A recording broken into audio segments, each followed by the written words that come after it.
Guys, let's go to the shelter now. Shelter!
Good evening, Lviv. Good evening, Ukraine.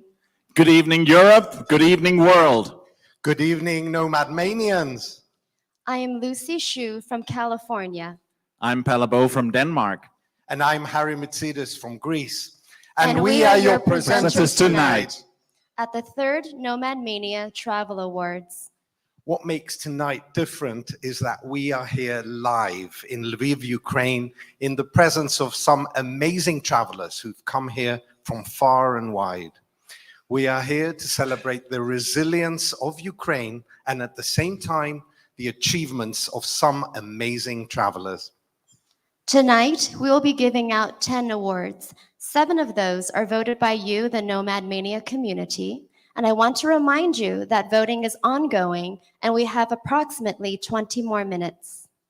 So if you haven't voted yet, you still have a little bit of time. Go to nomadmania.com and cast your vote, but please do it quickly. And every vote counts. In our first 2021, the Best Traveler Award, it was decided based on just one vote. So literally every vote counts. Not only in the American election, but also in this one. No mail-in ballots, though. And tonight, we've got a lot of surprises for you, not least the incredible artist and singer from Ukraine who will be joining us a little bit later. So, without further ado, let the 3rd Nomad Mania Travel Awards, live here in Lviv, Ukraine, begin.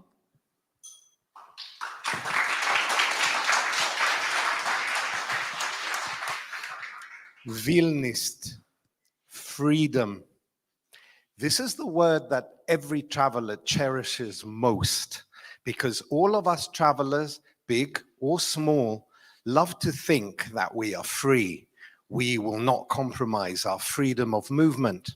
But is freedom real or is freedom maybe an illusion? How can we really be free when so many other people are victims of war or displacement?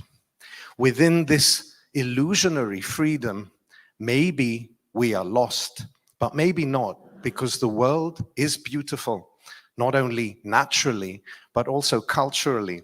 So man, who has a tendency to destroy, also has a tendency to create. And this is why freedom is something to really celebrate. The man, thanks to whom we are here tonight, is truly amazing. Last year, under very different circumstances, he won the award for Best Nomad Mania Friend. And truly, he is Nomad Mania's best friend. I'd like to present to you tonight the big boss of Nomad Mania, the man without whom we would not be here in Lviv tonight. Ladies and gentlemen, a big round of applause for Orest Zub. Woo! Hello! Hello, Orest. Can Hello, you believe hello. we're really here? It's hard to believe. It feels like I'm in my dream now. Yeah, we have really worked for this for months, especially you, Orest. So how does it feel? It feels unreal, but at the same time, considering what we've done before and what we are doing now with this amazing community is simply mind-blowing. I think this is also that I can only adopt from the place we are now in Ukraine, because Ukrainians make miracle come true. Indeed, they do. Now, what was the biggest challenge in organizing this whole event?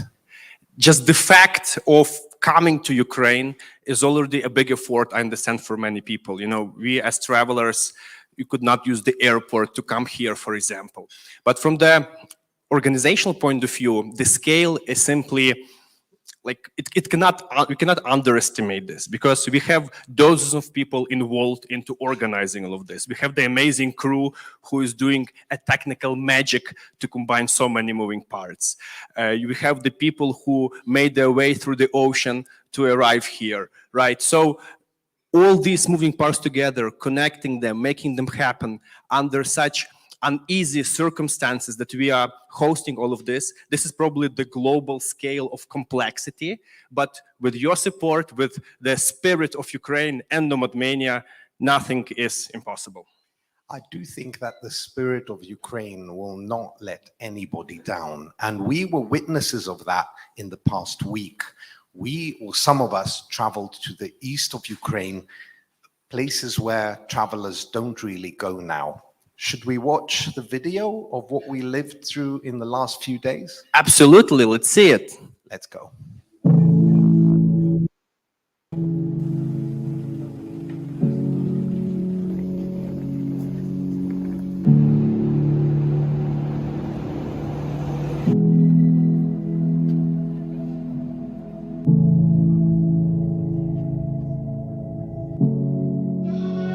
So we made it to Kharkiv.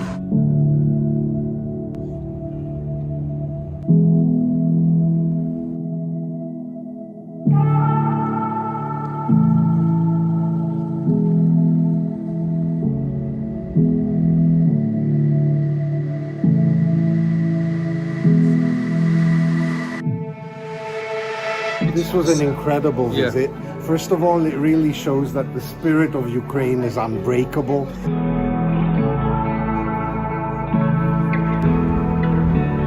Слава Україні!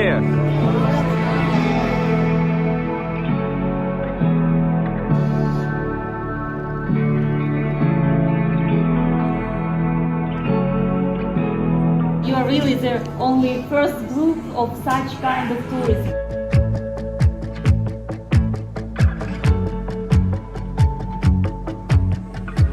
I realized nothing really changed in 350 years. Russians are still slaves and Ukrainians are still free.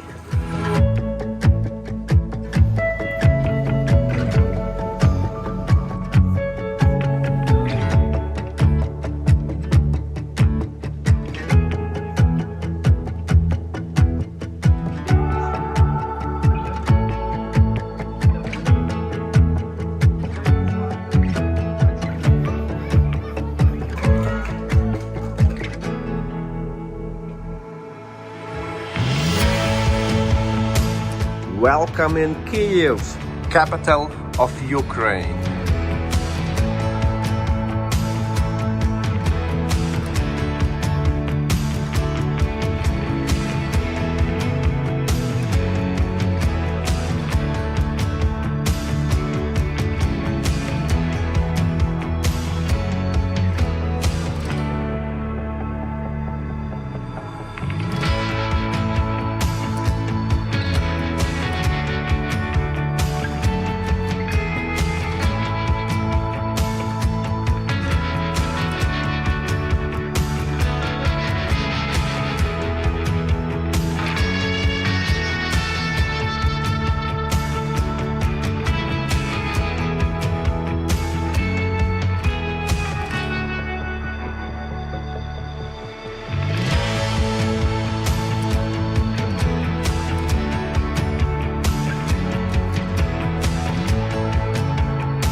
Слава Україні!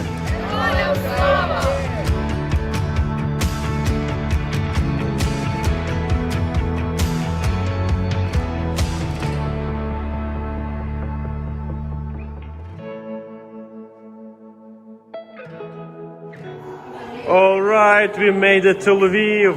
We are back in safety. Well, relative safety. That was a crazy week, right? Unbelievable.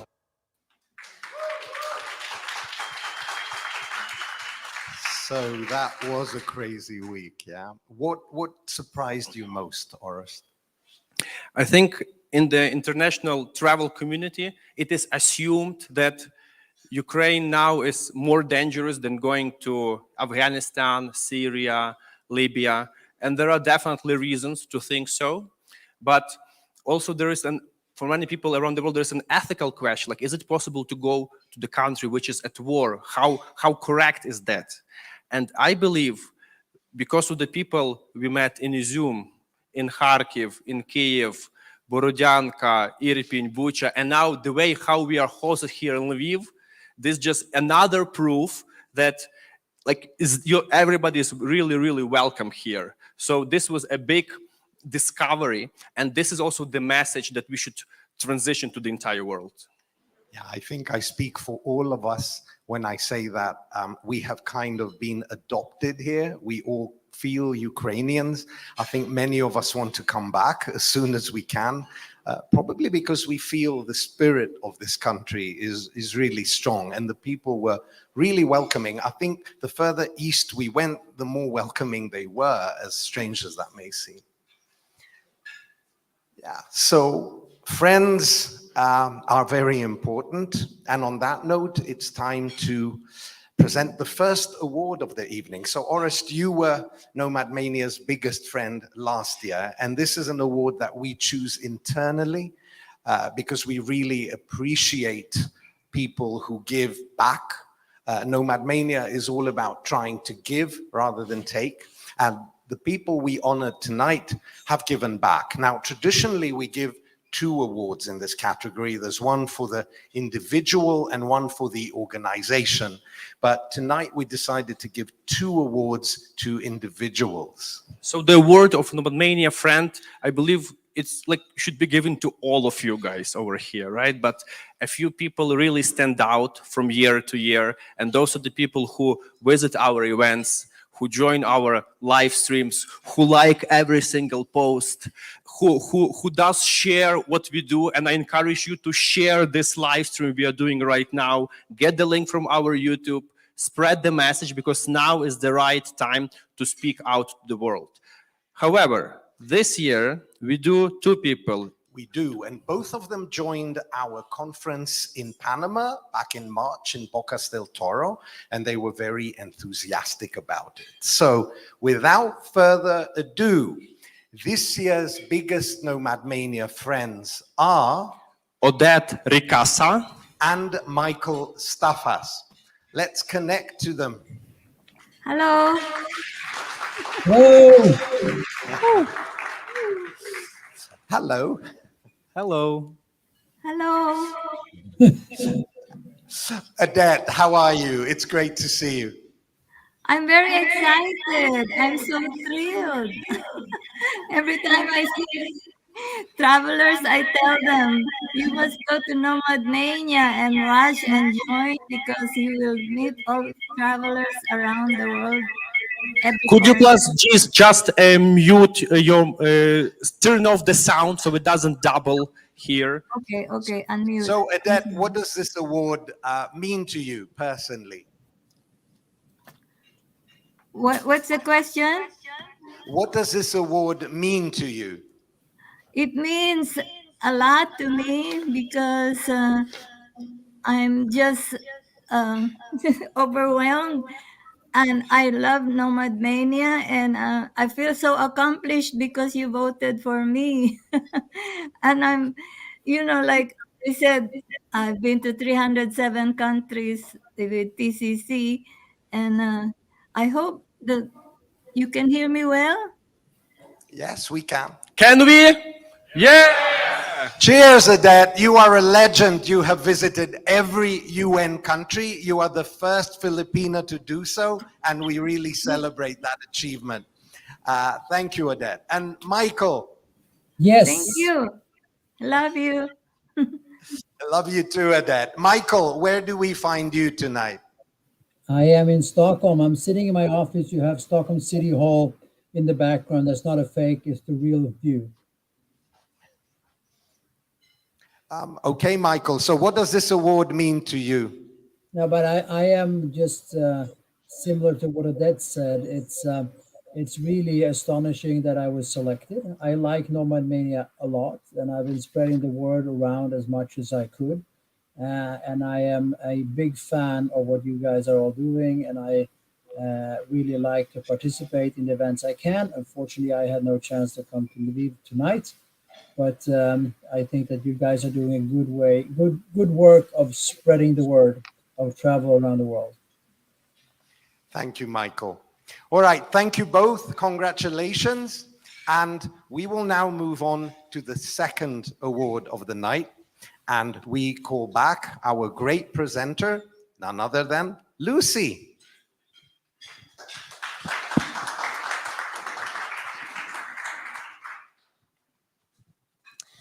Three of the categories tonight was chosen by the Nomad Mania team itself. We just presented one of them, and now we're going to move on to the second award. This award is called the Against All Odds Traveler. The idea behind this award is to acknowledge those who face great difficulty, but yet manage to be big travelers. They are an inspiration to all of us, and they teach us the power of strength, willpower, and determination. Before we present the award, I would like to introduce a special guest, Mykola Podrasan.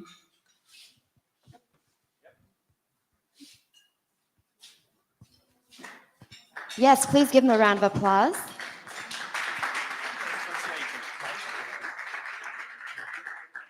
So Mykola is a Ukrainian traveler, and he has traveled to over 60 countries. Is that correct? In a wheelchair. 64, thank you. And you have a beautiful globe. Can I hold this for you? Hi, Mykola. It's lovely to have you join us. You're such an inspiration.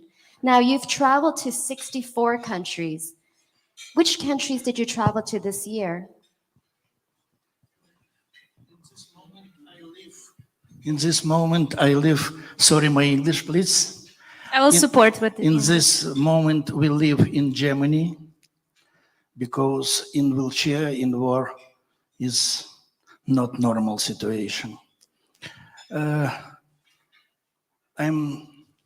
Я дуже хвилююся. Я можу перекладати. Будь ласка. Я дуже хвилююся, мої друзі, і дуже вам вдячний, що ви приїхали до нас в такі важкі часи. Thank you, my friends, that in these challenging times you came here to visit us. Я впевнений, що ви відчули силу, добро і впевненість в перемоги українського народу. I'm sure that you felt the strong and willpower of Ukrainians and our belief that we will win. Те, що ви сьогодні в такий святковий день для Nomad Mania знаходитесь в Україні, це великий подарунок для мене особисто і велика надія на те, що світ розуміє, що відбувається в Україні.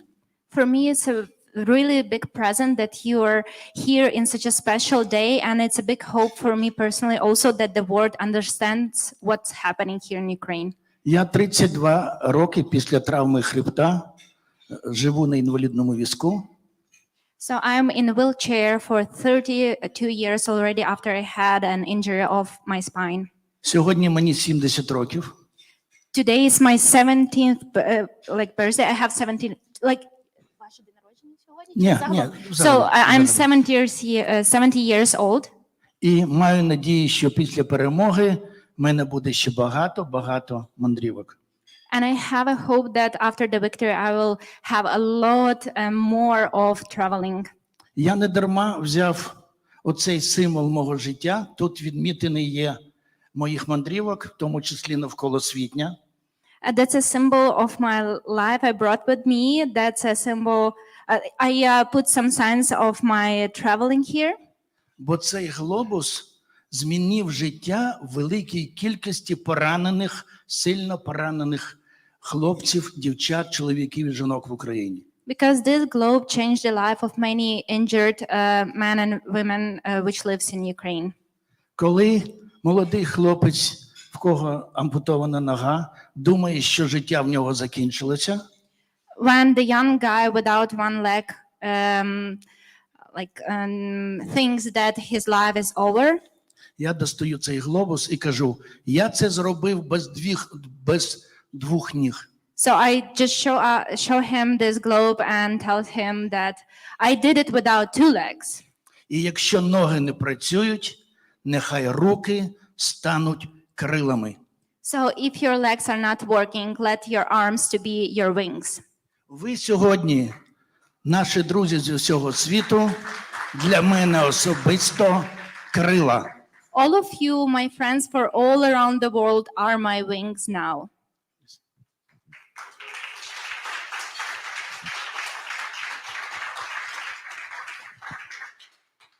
Цей прапор This зі flag, мною і моєю дорогою Наталкою, ми мандруємо разом, пройшов, проплив, пролетів майже 300 тисяч кілометрів. so this flag with me and my beloved wife was with us, Наталочка, іди сюди. Natalie. So we had this flag with us all the way, and we had it for 300,000 kilometers. Я ніс олімпійський вогонь в Києві у 2004 році. Це була перша всесвітня естафета олімпійського вогню, і я й повторив цей маршрут. Тут є відмітений. So in 2004, I brought the Olympic flame. So since that time, I have this flag. Тут є підписи міністра культури України, міністра закордонних справ, So on мера this, Києва Кличка, президента України і президента Міжнародного олімпійського комітету Томаса Баха, котрий дізнався про наш проєкт і запросив нас на аудієнцію. so there are signs of some very famous people: our president, the minister of culture, the minister of foreign affairs, and the president of Of Olympic. International Olympic Committee Томас Бах. Yes, І я буду просити президента Nomad Mania, and I will ask. для мене буде за честь, якщо тут з'явиться його автограф. So it will be an honor for me if on this flag will be a sign of the president of Nomad Mania. Низький вам всім уклін, мої дорогі друзі. Thank you so much, my friend. Welcome to Ukraine. Welcome to. Yeah. Sorry. Ваша присутність тут додає сил всій Україні. Низький вам уклін. Thank you so much. Your presence here gives us a power to follow Ukraine.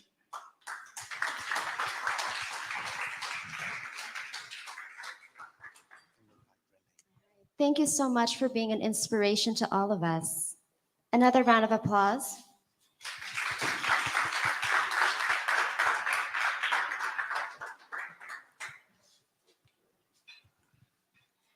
And I also want to thank the translation service of the beautiful Marta Troitsuk. You're She's welcome. going to be on later on tonight. And before we continue with the Against All Odds Travel Award, I would like to invite the winner from last year, 2022, Against All Odds. The traveler is Renee Bruns, and she's going to join us online. Hello, Renee. Hello. Hi, thank you for having me. It's so nice to have you log on. Can you tell us where are you calling from tonight? I am in Antofagasta, Chile. Oh, in Chile, is that correct? Yes. Wonderful. And so you have been an inspiration to all of us. Can you tell us some highlights from your travels this year? Gosh, there are so many. I did a tour of the South Pacific Islands, one of my favorite places in the world.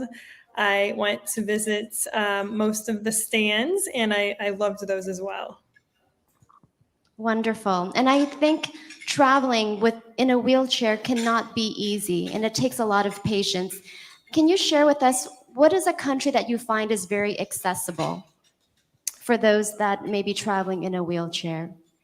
All of the Nordic countries, Denmark, Norway, Sweden, the Nordic countries are incredibly accessible. So I always recommend those as a wonderful place to go if you're using a wheelchair. Thanks for sharing that. And could you also tell us, are there countries that you find has some work to do in becoming more accessible? Yes, much of Africa and much of Southeast Asia has work to do with infrastructure. Beautiful places to visit despite all of that, but the infrastructure definitely could use a facelift. Thank you for sharing your experience with us, Renee, and thank you for calling us. And so we are about to present the winner for the 2023 Against All Odds winner. But before I present that, Renee, I would like to ask you if you're still there. I am. Oh, yes, great. So I wanted to ask you if you can help us count down, because we are nearing the end of online voting. And so I would like us to count down from 10, and then voting will have to stop. Renee, could you help me with that? Yeah. Okay, let's go. 10, 9, 8, 7, 6, 5, 4, 3, 2, 1. Stop voting. So that is how they do it on Eurovision, by the way. And as we know, there's someone here, Harry, who is a really big fan of Eurovision. So we had to count down exactly like that. And I had to practice just to get it perfect. So now online voting has ended, and it is my pleasure to present to you the winner of the 2023 Against All Odds winner, Houston Vandergriff, and he should be joining us online as well. A round of applause, please. Hi there, Houston. Thanks for joining us. Yeah, thank you. How are you doing? You look lovely. I love your bow tie. Okay, yeah, I know that. Now, Houston, I hear that you are from Tennessee. Is that correct? Yes, that's correct. And you are a travel photographer, aren't you? Yes, I am. Now, on your biography, it says that at the age of 25, you have been to 26 countries and 49 of the 50 states. That's very impressive. Yes, and I'm better about everything, so yeah. And as a travel photographer, do you have any countries that you really enjoy photographing? Well, maybe all of it. Yeah. All of them? Yeah, all of them, yes. I see. And my other question would be, what is that last state that you're missing? Alaska. Yeah. Alaska? Yes. Oh, when do you plan on going? Before going to get so invite, so then go back again. So, yeah. Wonderful. Now, you are an inspiration to all of us because traveling alone can be challenging. Can you share with us, what have you found to be the most challenging thing about traveling for you? I mean, it's a little, to have that ever again, so. All right. Thank you so much for joining us, and congratulations again on being our Against All Odds traveler. Thank you. Thank you, Renee. Thank you, Houston. You're welcome. Thank you. All right. Onward to the next award. So now the votes are in. No more voting. And it's now that we're manipulating the results. So the winner that I actually want to win is going to win. We're just stuffing the ballots with fake votes. I mean, that's how it's done in some countries, right? No, I'm just kidding. Or am I? Oh, seriously, I am just kidding. Or am I? No, at any rate, while our techies are counting the votes and finalize the winners in each category, we will introduce the next award, which is an award that in some years can be quite controversial. The most Intrepid Travel Award has in the past been attacked for rewarding, dangerous, and potentially irresponsible travel behavior. Nevertheless, a lot of Intrepid travel are met by awe by the travel community, and awe-inspiring feats are the results of perseverance, imagination, and the desire to go beyond the ordinary and the obvious. I need some help presenting this award, so I'd like to invite a former Nomad Mania Award nominee, a fellow traveler from Denmark, and a real intrepid guy, Gus on the go, Gustav Rolsted Sørensen. Rolsted Sørensen, am I supposed to say that? That's correct. Thank you so much for being here in Ukraine. Hygger du dig, lille skat? Yeah. Yeah, he's also Danish. So, Gustav, you have been traveling way more than me, despite that you're way younger than me. And also you've done some intrepid travel in your time. What would you say the most intrepid thing you've done is? Yeah, for me, first of all, I would say to visit all 19 provinces of Iraq over 3 months. That was a very intrepid travel. And why? Yeah, because of all the difficulties, 300 checkpoints. And also it kind of reminded me a little bit of Ukraine and the struggles that they have right now. A very strong and brave nation, just like the Ukrainers. So yeah, it was a challenge, but it worked out. We've done this trip this week together, even to the eastern part of Ukraine. And I don't know about you, my family, they said, why? Why? You're going to a country at war. Did you get any of the same from your family? Actually, I didn't tell my parents anything that I was going. Now they know. Now we know, yeah, now they know. My answer would be, why not? Because I think Ukraine deserves all of our attention. And I think it's the right thing to do to come to Ukraine. Exactly, and I felt that we were in good hands all the time, and thanks to Orest and the team, it went like clockwork, and we didn't feel any danger at any point. But we got to see something, and both you and me are content creators, and we're gonna be telling the world about what the situation is. Exactly, we hope to bring some good stories from Ukraine. Okay, let's get to the award. This is the first of the voting categories. In each award, there are 6 nominees, which were decided largely based on your suggestions. The 6 defiant daredevil nominated for Most Intrepid Traveler 2023 are Kurt Cass from South Africa of the Conquest.co, who invites you all to be soldiers in his conquest. Eric Gilbertson from the United States, aiming to conquer the peak of every UN nation. Pablo Gonzalez, aka Pablo Nemo from Spain, trekking from Cape Town to Cairo. Daniel Pinto from Portugal, overlanding and daring to try outlandish food. And this one is a special one. Joy Ryan from the United States, who at 93 conquered all 63 US national parks. Bob Thiessen from the Netherlands, who focused on abandoned on abandoned places. And based on your votes, the recipient of the Nomad Mania Award for Most Intrepid Traveler 2023 is Joy Ryan.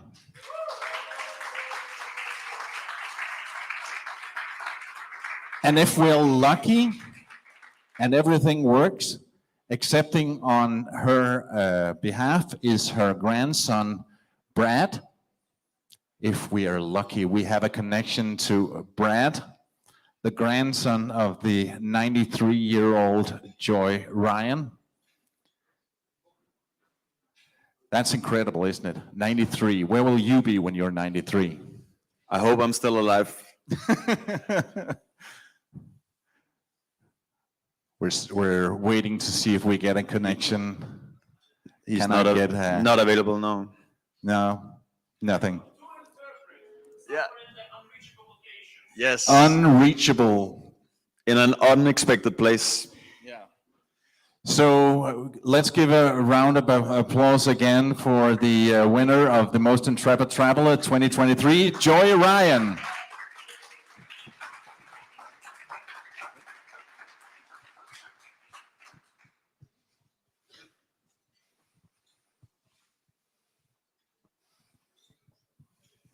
Speaking of intrepid travelers, I would say writing a book is intrepid too. Especially if it's a whodunit. Harry, didn't you just write a whodunit? How come you're not nominated tonight? I think I'm going to nominate you right now. I'm not eligible, Lucy. So our award for Best Travel Book Author is inaugurated this year. So it's the first time we have this award. And we decided that we would accept books that were published from the 1st of January 2020 until the 30th of June 2023. Okay, so does that mean Welcome to the Hotel Nomad Mania can be eligible for nomination next year? Hint, hint. I somehow don't think that I can match this year's authors or next year's authors in terms of literary prowess. Literary prowess. Well, I think the song matches in literary prowess, don't you? The song? The song. Haven't you all heard it? You've seen the amazing video. Can you sing with me? Who wants to sing with me? Welcome to the Hotel Nomad Mania. It's a deadly place. Will we solve this case? Welcome to the Hotel Nomad Mania. If you try to hide, you can't hitch a ride. Death by cyanide. Where is the murder weapon? It's an arrow or dart. The killer's escaped now, maybe on a go-kart. Ladies and gentlemen, a hand of applause to the great Lucy Sue and to the 20 other travelers, some of whom are here, who also sung in the epic video of Welcome to the Hotel Nomad Mania, which you can find online if you go to the webinar about the book. Okay, so Harry, I sang in public for you. So can you sign my copy later? I will after the show, very gladly. And just address it to the most lovely traveler from California, the most intrepid, most positive, and best dressed, okay? And the first 7 lines of the book are, and I quote, Lucy had 10 more minutes to live. 10 more minutes? I mean, is that enough time for the show? Well, we probably have just enough time to give the Okay. Best Book or Author award. All right. Well, in any case, I think Welcome to the Hotel Nomad Mania is the book for the travel community. I think it's intrepid, it's funny, and it takes you on a journey to so many amazing destinations around the world. And best of all, I'm in the book, even though I'm killed in the first chapter. It's still an amazing book. It's available on Amazon, so I hope you grab it today. Thank you, Lucy. So let us look at the 6 incredible authors who are this year's nominees for Best Travel Book. But before we do that, we have Joy Ryan's grandson online to accept the award for the previous award, the Against All Odds Traveler. So let's give a hand to Brad and Grandma Joy. Hey, I thought you would be excited by the surprise. So we're so grateful. She wasn't expecting this award at all, but she did have a few words that she wanted to say to everybody. Thank you very much. Lucy, do you have a question? Yes, hello, Grandma Joy. It's so lovely to see you. Now, Grandma Joy, I heard you've been to every of the national parks in the United States. Do you have a favorite national park? You know, it's hard to say what the favorite one because every park you go to has something unusual about it that you're always grateful to look at. And I guess, when you look at the redwood trees and you see how damaged they are, and they've been there for hundreds of years, it just kind of makes your heart spill over. Wonderful. So I do believe the redwood trees are from California, my home state. So anytime you come, you're welcome to visit me, please. That'd be great. We want to come back. We've lost 25% of our California redwoods in just the last couple of years because of wildfires. So everywhere we go, we try to remind people, don't take it for granted that it's going to always be there. I think the most important thing about traveling is to be present, appreciate what you're seeing, and obviously be grateful for the connection. Be careful for the connections that you make along the way. That is a great message for all of us, just to appreciate and be present when we travel. Thank you so much. Congratulations once again. Well done. And we look forward to sending you your award. A round of applause, guys. Bye-bye. Thank you. Thank you. So let's move on then to the highly anticipated Best Travel Book Award. And the 6 nominees in this category are Zoe Agassi and Olivia Van Herk for Leaving the Comfort Zone, about their 40,000-mile trip and its physical dimensions. Erica Fatland for The Border, about the countries that border the Russian Federation. Boris Kester for The Long Road to Cullerville. The Long Road to Cullerville is a deeply personal portrait of his travels, and there's a little bit of romance, violence, just about everything. Jessica Nabongo for The Catch Me If You Can, a chronicle of her odyssey to every country of the world. Rolf Potts for The Vagabond's Way, giving tips on how to be a real vagabond. And Kate Rawls for The Life Cycle, a remarkable tale of a bicycle journey across South America. And based on your vote, the recipient of Best Travel Book Author for 2023 Based on is... my vote, welcome to the hotel, Nomad Mania. No, it's the winner, Lucy. right, everybody? Yes. I'll kill you. No, not yet. I have 10 more minutes or 7 more minutes. Well, seriously then. Okay, I'll take it seriously. Don't fire me. Don't kill me. So without further ado, the winner of the best book and author is... Boris Kester. The Long Road to Cullerville. Boris is here with us live, so we will accept a speech, please. Boris, thank you. Unfortunately, without a copy of the book.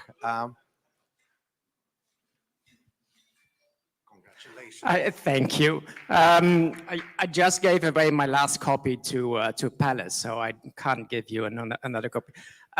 Yes, well, let me see. I normally don't like this, but I'm gonna read a little bit because you asked me to prepare something. A few minutes, can I? Go ahead, Boris. The stage is all yours. Thank you. First, I would like to thank Nomad Mania for adding a Best Travel Book category to the awards.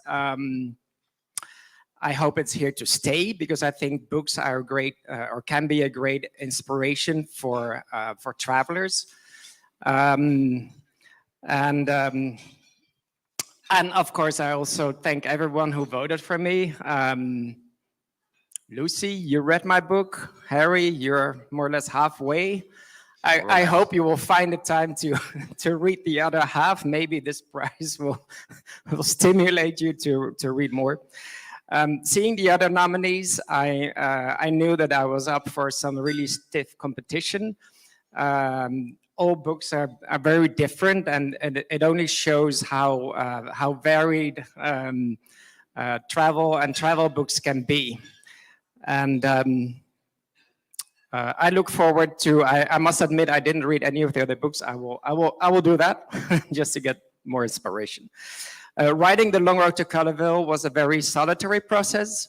And everyone here who is considering writing a travel book, I would push you to, this is actually the first edition. The second edition will be in Palace hands. But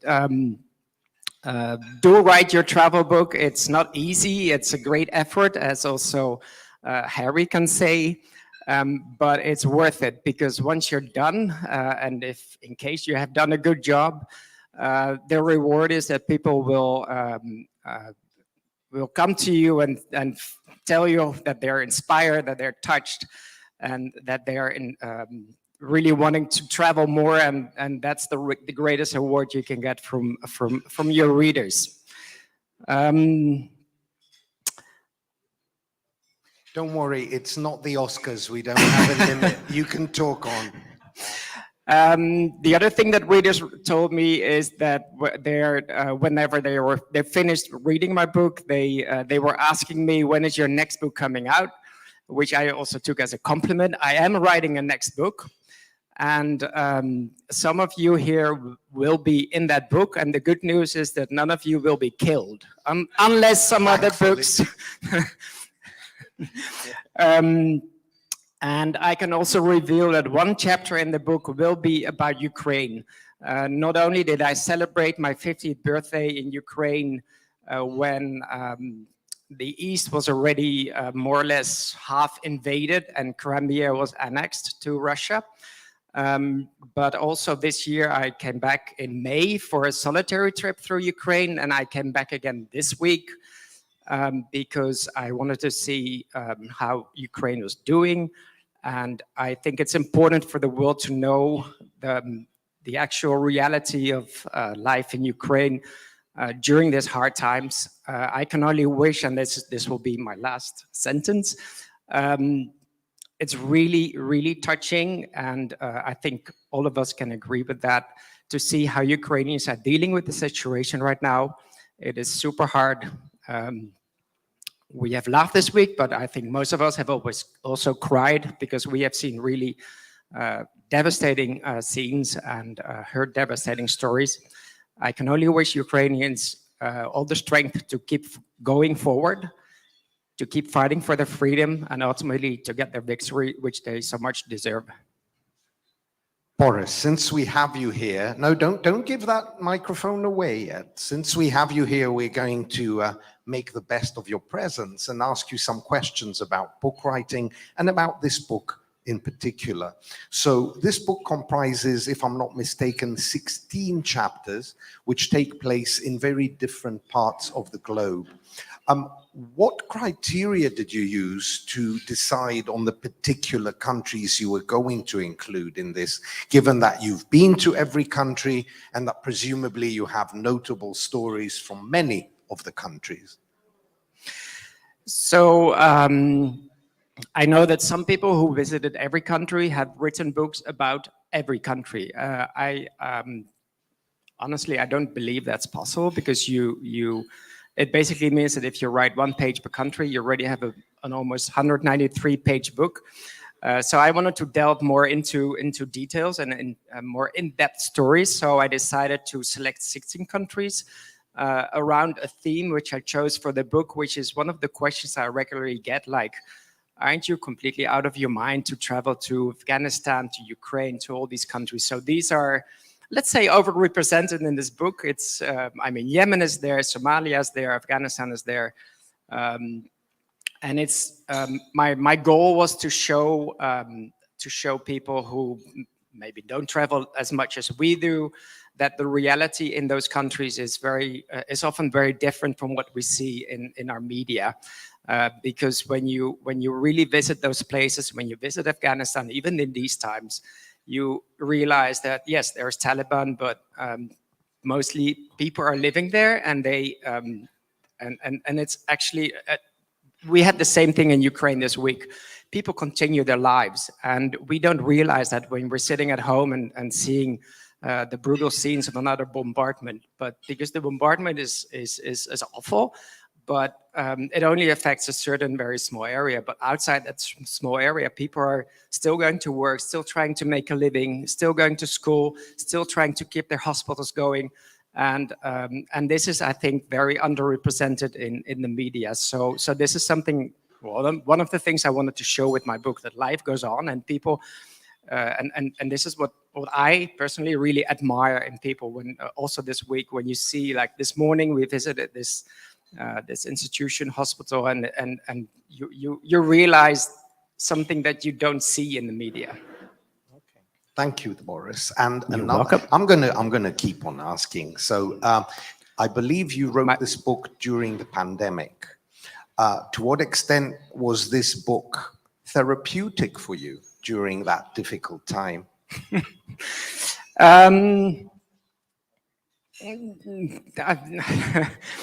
I don't know if it was therapeutic, actually, because it was mostly a practical thing. I travel for work, and if I don't work, I also travel. So basically, I'm never home.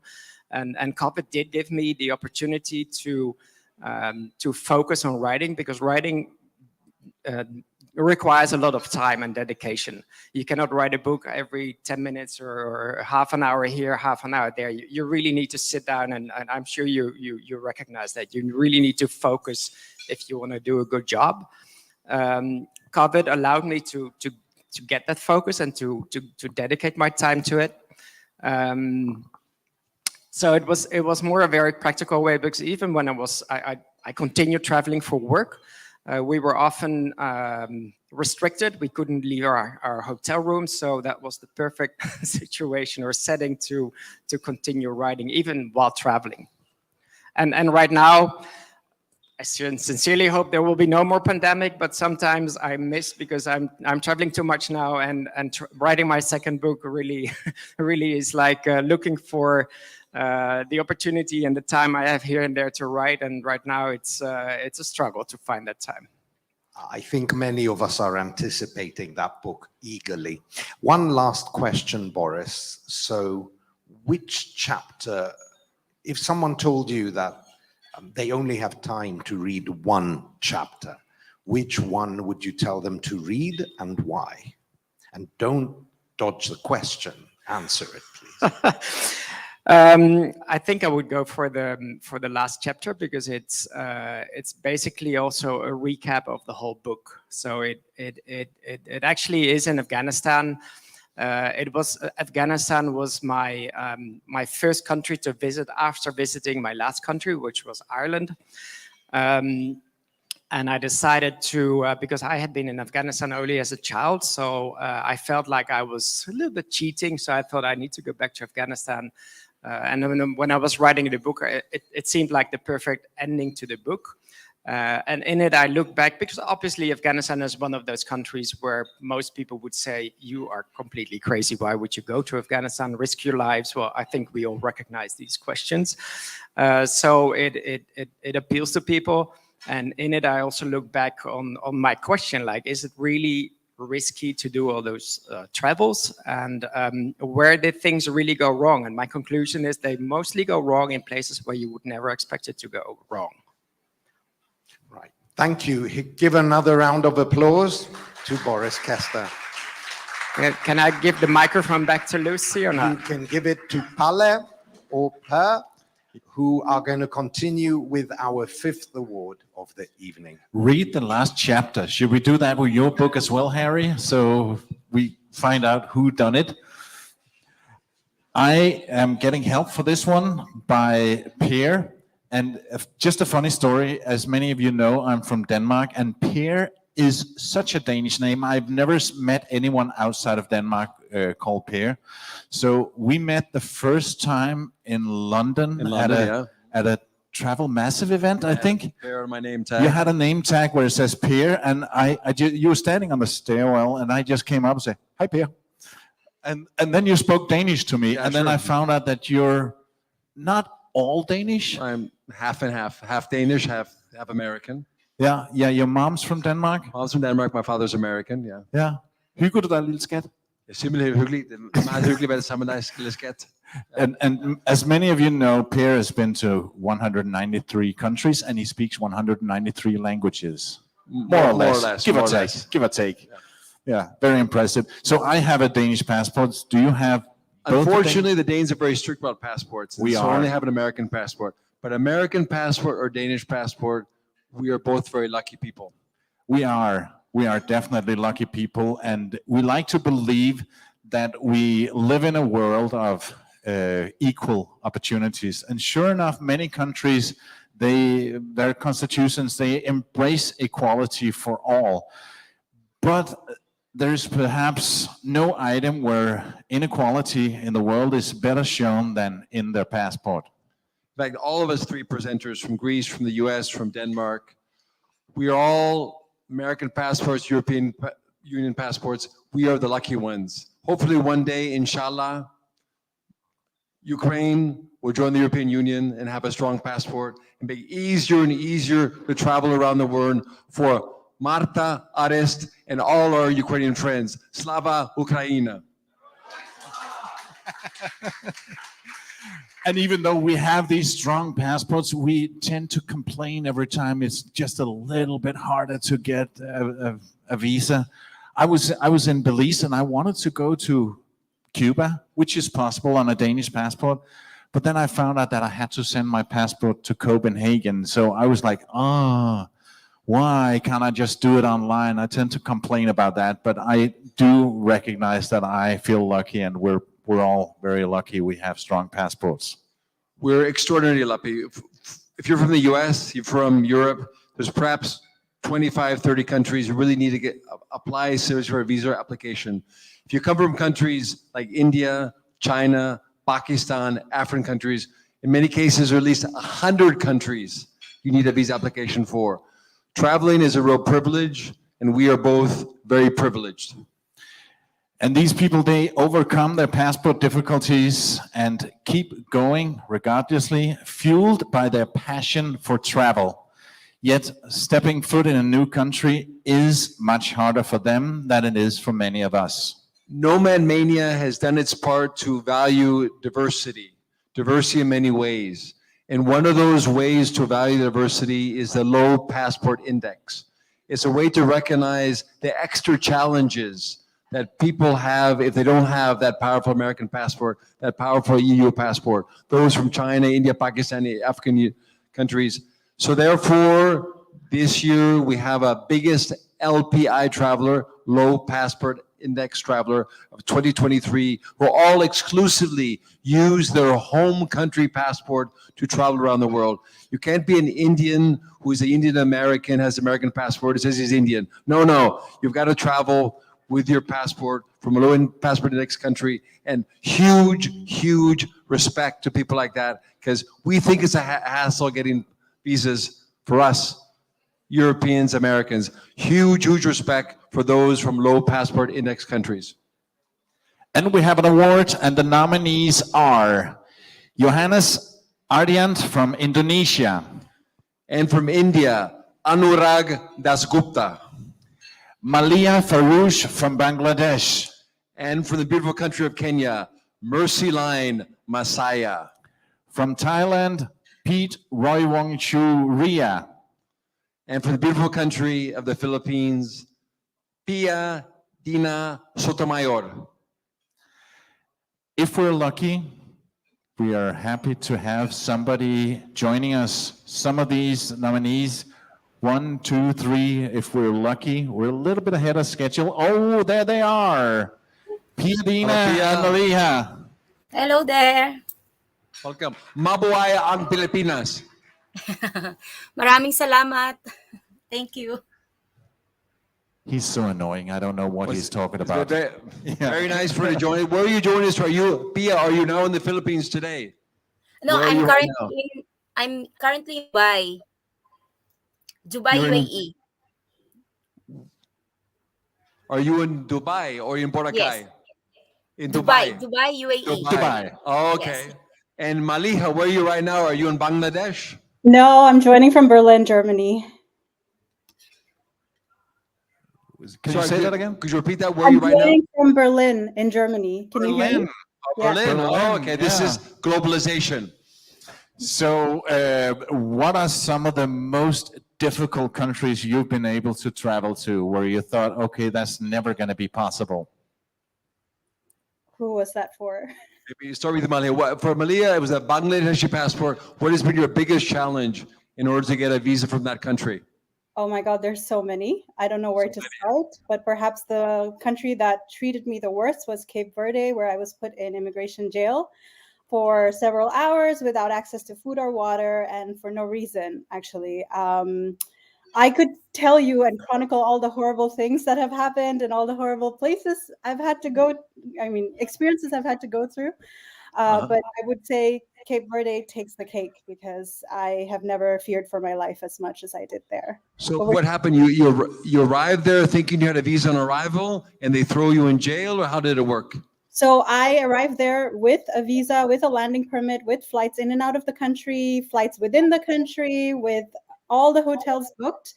They saw my passport and they said, oh, we know you're here to go to Europe illegally, which was absolutely inaccurate because I also had like visas and everything. And they did not want to let me in, and they were going to deport me back to Senegal, where I was traveling from, although I had a single entry visa to Senegal. And so they were going to keep me in immigration jail for 18 hours. They kept me without any information. And eventually they let me in because I managed to get someone sort of speak to the UN there and to look into my case. But they then lied to the UN and said that, no, she didn't have money, she didn't have flights, she didn't have anything. So yeah. What a horror story. Wow. Yeah, Piadina, sorry. Go ahead. Piadina, anything similar happened to you? What would you say is the most difficult place? Actually, because I visited first Afghanistan, Syria, Lebanon before I entered Israel. So I was held in the immigration of Israel for like 6 hours to 8 hours because they keep questioning me why you visited this, what are you doing there, who are your contacts there.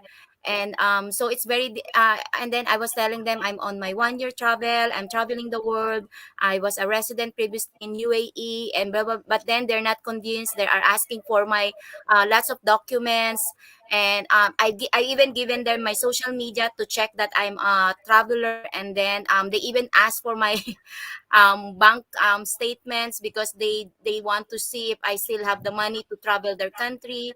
So they are all like, sometimes it's not only the passport, but also you have to prove that why you're visiting their country, other than those other countries, because I always like feel like they are I'm being scrutinized more than other nationalities or other passport holders. And of course, other countries also in Central America, South America, like I also encountered those things. Even I have the visa, they still questions, no, you cannot enter here, you don't have the enough visa. So it's all, and then I have to go to the embassy to prove that I can enter.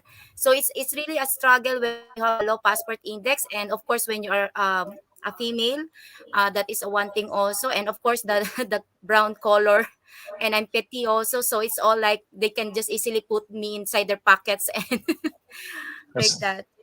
That's crazy. I see you're telling the story, PIC, Malia shaking her head. Yes, I think yes. for what is easy for Denmark, for the US becomes difficult. What is difficult for us is painfully almost impossible. So huge respect to both of you. And huge respect to all of the nominees. And I think it's time to reveal the winner. With the envelope, please. The winner of what's the name of it? The winner of the lowest passport index traveler for 2023 is Malia Farouz. Oh. Wow. Alhamdulillah. Congratulations. 5 many worthy nominees. You both and all nominees have huge respect from people like us who travel the easy way without the benefit of the doubt that we constantly get from custom officers. Huge respect to Pia, to Malia, and all the contestants today. Respect. Malia, can you put a few words on how you feel right now? Yeah.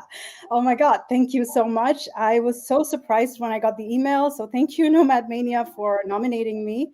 I want to thank my parents for making me this fiercely independent woman, and my friends who I have in my life who have supported me through everything. And of course, I want to thank Boris, because I know you nominated me, and thank you for always cheering me on.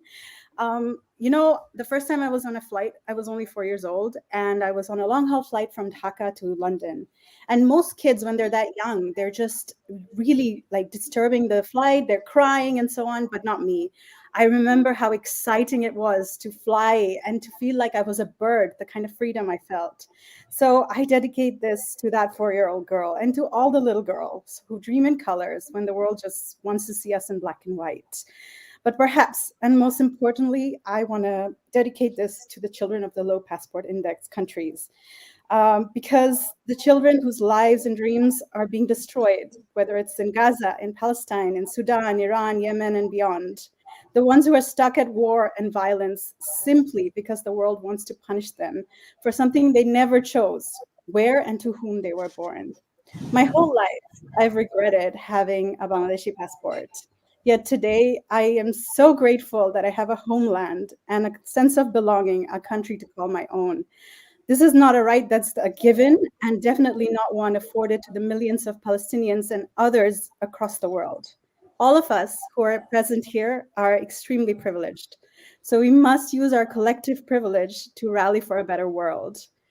And of course, one where visas and passports are a thing of the past, so that we are all seen for the humanity within us, irrespective of our gender, race, sexuality, ethnicity, religion, or nationality. Together, we definitely should decolonize travel.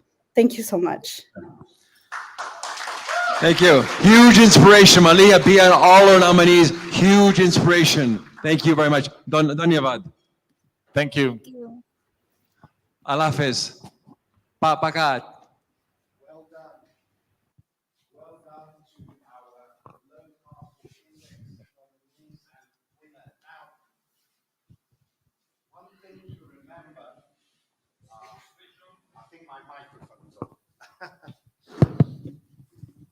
Yes, well, here we go again. So well done to the Low Passport Index nominees and winner. And one thing to remember here, many people have kind of been critical of the awards. They say that travel is not something to compete about, and travel is not something to be rewarded. Everyone should travel in their own way. And this is totally true, and we agree with that. But at the same time, I think there are people who inspire us, and these people should become known. The idea, especially this year, was to make some unknown people known to the community, because these people really do some incredible things, and they are a true inspiration to us all. And I think it's also important to remember that it doesn't really matter who the winner is. It is important to be nominated, and the nomination in itself is a great honor. Here, perhaps I should mention what the prizes are. So the prizes can be a tailor-made, specially designed award. And in the first Nomad Mania Awards, we sent everyone an award like that. But last year, following what happened in Ukraine, we decided that perhaps it would be better to support Ukraine not only in words, but also in deeds. So that means that our award recipients have a choice. They can either get the tailor-made award, and then we send it to them, or they can have the value of the award, which is approximately 100 euros, deposited into a cause that helps Ukraine. For example, a charity, an orphanage, something of that sort. So the winners decide this on their own, and we follow suit. I think it's also important to remind you that Nomad Mania is a non-profit organization. We do not do what we do for profit. Instead, what we want to do is promote travel and make travel more democratic. What we'd like to do, and my vision would be to send people around the world, people who cannot travel, people who don't have the opportunity to go around, they might be able to travel. And I'm very glad that we helped someone from Ukraine, a young man from Kharkiv, to have his first trip around Europe, visiting Italy and France. And we also gave 2 scholarships to 2 law students from Rwanda, 2 very charming young ladies, and they traveled for the first time abroad, seeing Zanzibar and Dar es Salaam. And that was apparently a really life-changing experience. They had never experienced such heat before. And I think for us from Europe, sometimes we think that all the African countries are the same, but that is totally not true. And these ladies are testimony to that. So now we're in the middle of our program. We have given 5 of our 10 awards. And what follows is a little bit of a dream for me. I actually can't believe that we pulled it off and that this is really happening. So it's no secret that I am a big fan of a contest most people are not big fans of, you stupid people, the Eurovision Song Contest. I have been watching that since I was 6 in 1978. Initially with my parents. This used to be a very family-friendly event, and we used to sit with our little pieces of paper and look at the singers, and that is why or how I learned my first geography. And I remember the Finnish entry of 1979 in particular. Tonight, we have a special guest, the Ukrainian representative at the Eurovision Song Contest for 2010. She sung the song Sweet People, and unbelievably, that song came only 10th in the final ranking, which just shows how unfair the voting in the Eurovision can be. This song, for me, is my favorite song in the last 30 years. I find it very poignant and very appropriate, especially what is happening now in Ukraine. So without further ado, ladies and gentlemen, welcome to our interval act, the one and only Alyosha.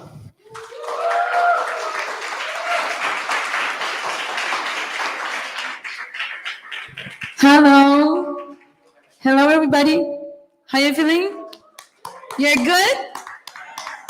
It's nice because it's not everybody feeling good in Ukraine. They think so. It's not good, but it's good, really.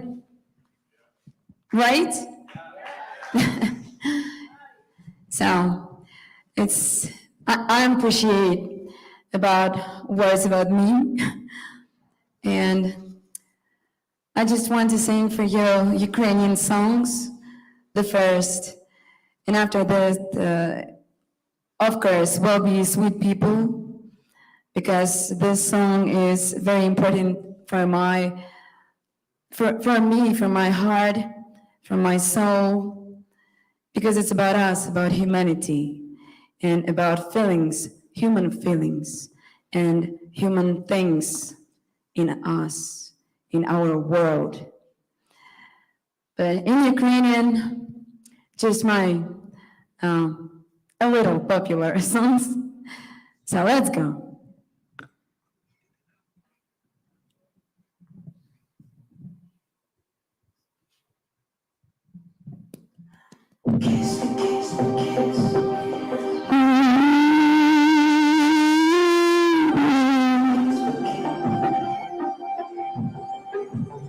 А моє серце розквітало так, наче пролє скінчилось, ноги танули, всі хмари розтанули, і звели.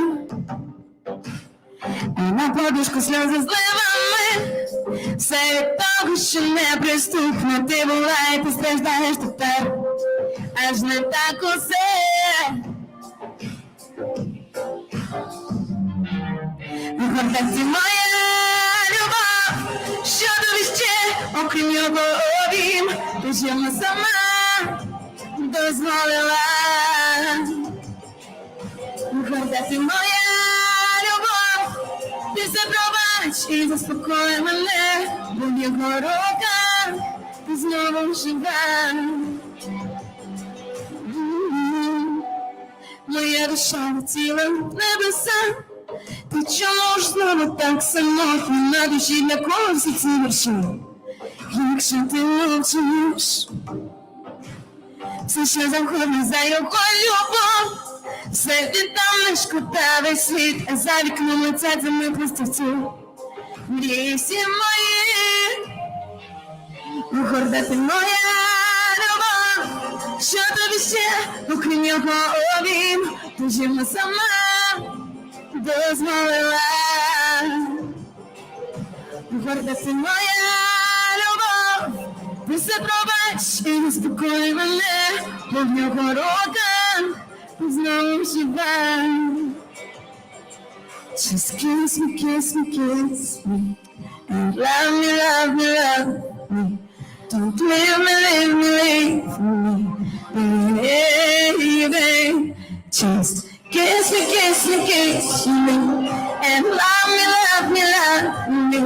Don't leave me, leave me, leave me, baby.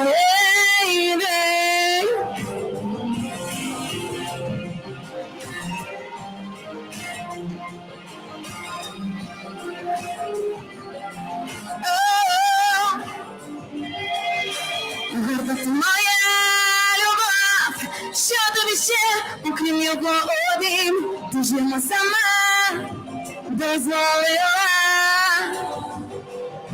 Горда ти моя любов, ти все пробач і заспокой мене, бо в його руках ти знову жива. Just kiss me, kiss me, kiss me.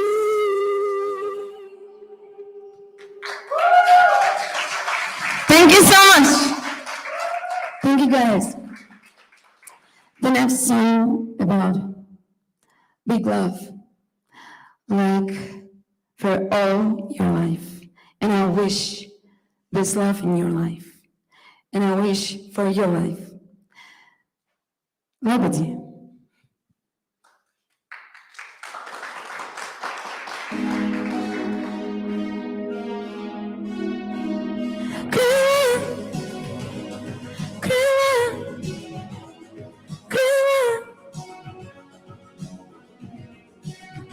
Всі люди схожі на різні птахи, повні палітри всіх кольорів, а ти чорний, і я чорна.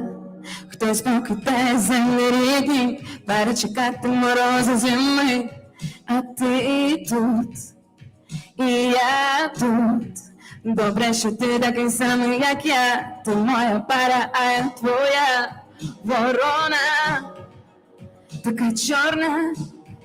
А я завжди мріяла мати крила, були великі, як вітрила, і що твої крила ще більші, і ми наче лебеді у небесах, і нам так добре Бог ми на своїх вітрах, і ми наче лебеді кохаємо усе життя до подиху останнього.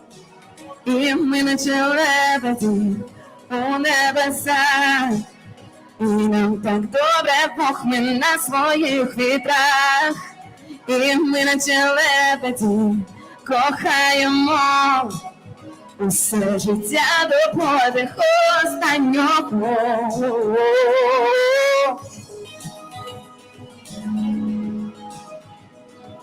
І ми наче лебеді.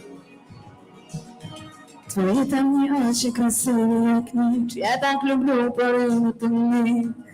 Бачу себе там, на фоні янголів чистих святих, ми просто ворони чорні усі, у думках, у вчинках. Знаю, що ви такі самі, як я, ви моя зграя, і я тут своя ворона, така ж чорна. А ми завжди прагнемо мати крила, болі великі від почуття, що зростає з глибини, навіть чорного серця. І ми наче лебеді у небеса.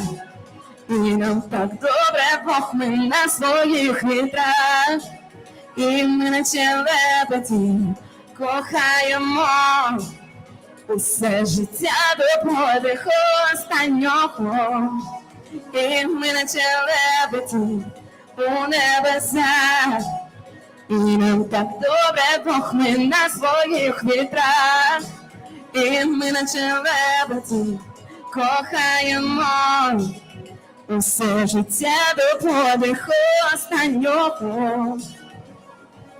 І ми наче лебеді у небесах.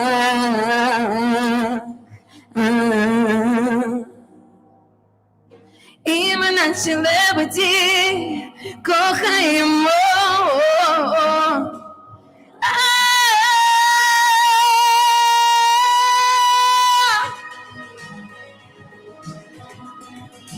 І ми наче лебеді.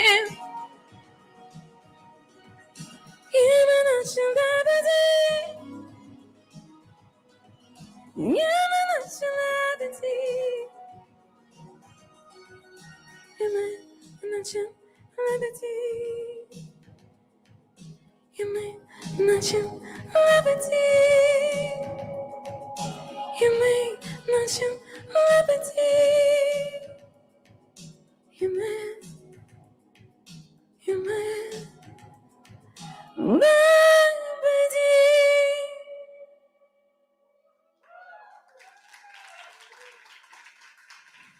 Thank you. Thank you, my friends. Thank you so much. And now the next song about our guys, our heroes. This song about our love without kilometers, without miles, about our connect in energy, in this love, in our only wish to be free, to be like one, to have our freedom that we have inside us in our nation. So for our guys, for our heroes.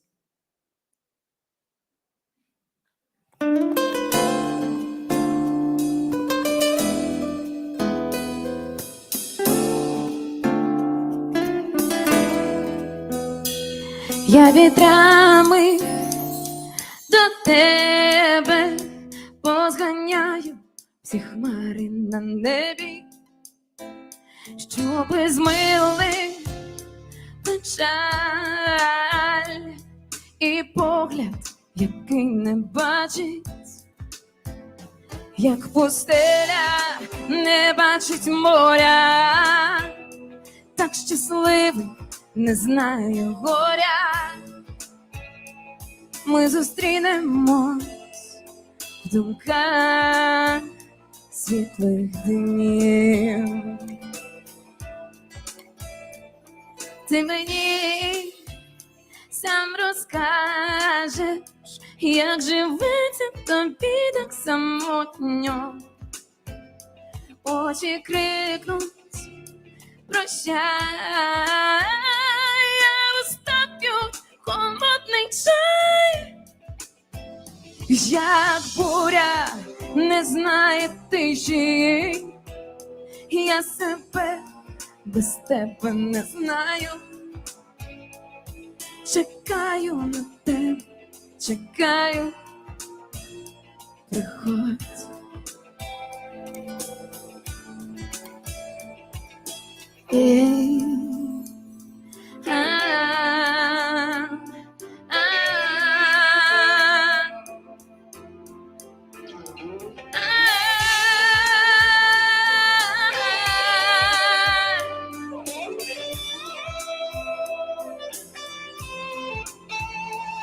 Зорі падали тихо над самотнім сумним небокраєм. Ти далеко від мене, але ти ти гадаєш, як місяць сонце зустріне, і кохання тебе не покине. Я буду з тобою, наче мрія твоя. Як пустеля не бачить моря, так щасливий не знає горя. Ми зустрінемось в думках світлих днів. Ми зустрінемось в думках світлих днів.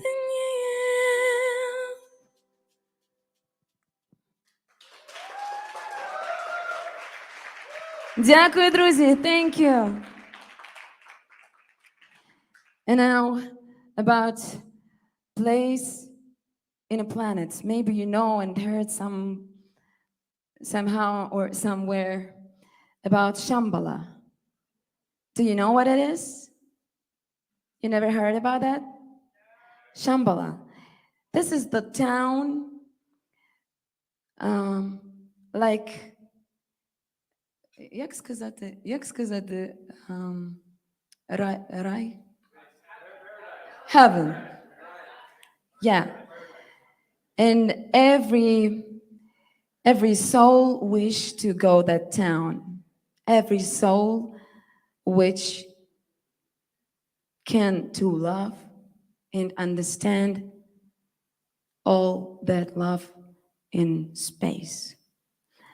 So I wish for you to find Shambhala in your heart, because that space inside you. Shambhala.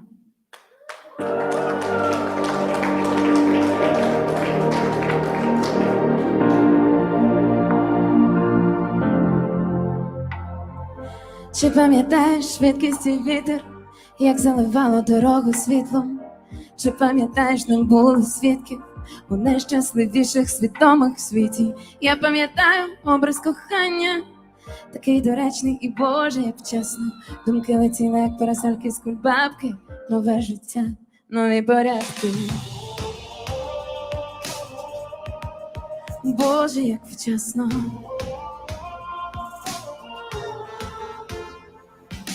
Shambhala, Shambhala, Shambhala. Shambhala, Shambhala. Shambhala, Shambhala, Shambhala. Shambhala, Shambhala. Я в серці тебе знайшла.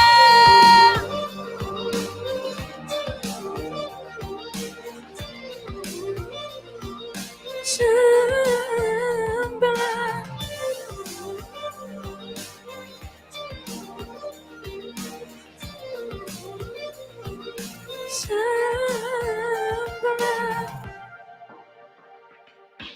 Хмарами зникли всі наші вагання, як у вісні, іначе востаннє. Ти ніби променем сонця із неба, дав імпульс жити застиглим нервам.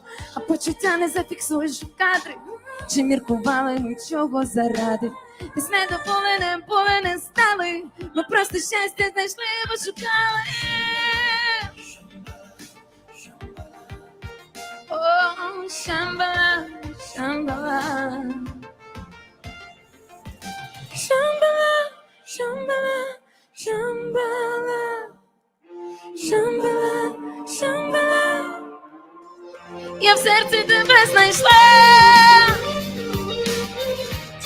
Я в серці тебе знайшла. Shambhala, Shambhala. And we're all together, can't you sing? Shambhala, Shambhala, Shambhala. Shambhala, Shambhala. Shambhala, Shambhala, Shambhala. Shambhala, Shambhala.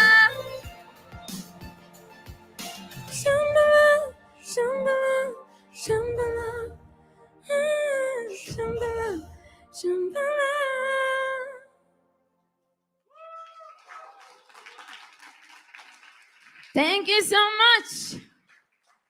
Can I ask about a little bottle of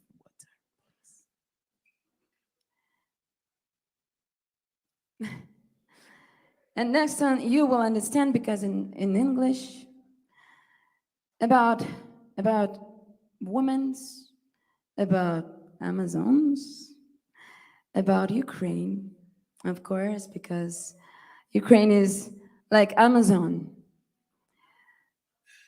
have one very powerful weapon. It's love. It's love, big heart, big family inside her. So, Amazon, for you.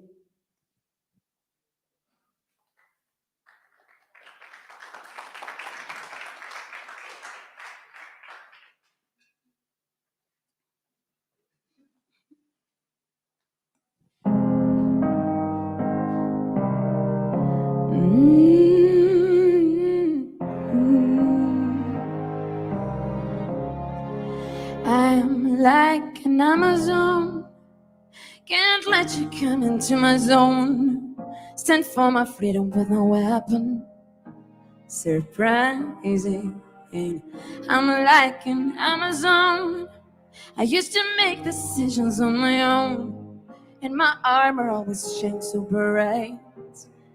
Amazing, she's amazing, amazing through Amazon. They say she's so amazing, amazing through Amazon. They say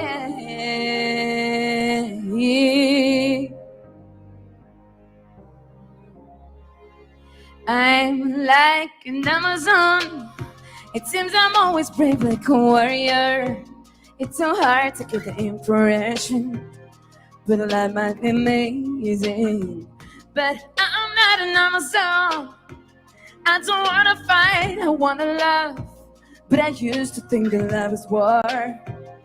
They are crazy, and I say I don't wanna fight, I wanna love. I don't wanna fight, I want to love.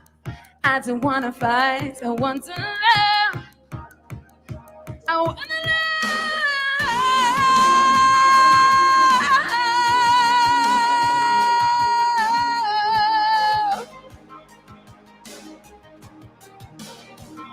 I wanna love. I wanna love.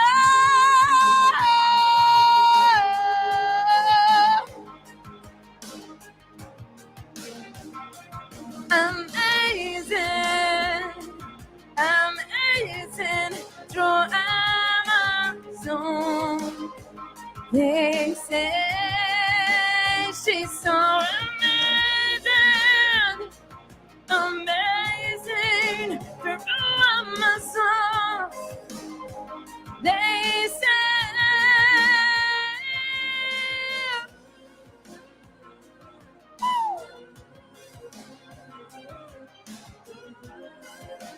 you're so amazing.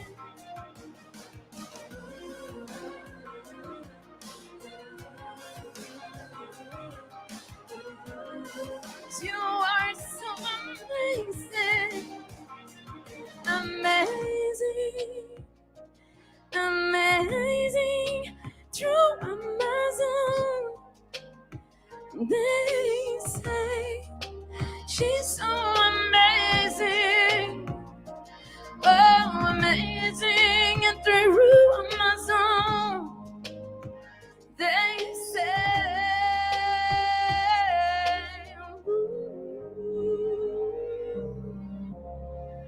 through Amazon.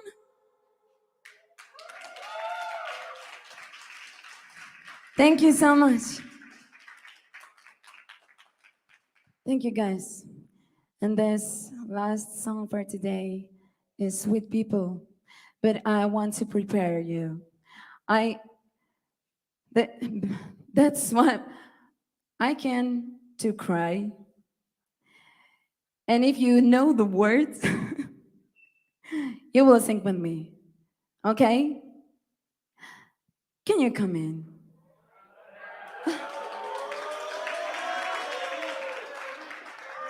Because it's too hard. Again. Because it's too hard to understand that history with wars and this bad situations in planet. It's like on a repeat, on repeat, on repeat, on repeat. And I don't know what we can to do to change that repeat, to change that circle. I know just one way. Singing? I know just one way. It's our souls. It's not like physical life. It's life inside a space. To understand the planet is on a space too. In a space too, right? We are in space. Always. Always. So what we can do, just to be humans, just to feel, to understand that our planet is our home. That's it. It's our home, and we are one family. We are the one. Sweet people, I love you so much. You will sing with me? Okay, let's go. I need a microphone.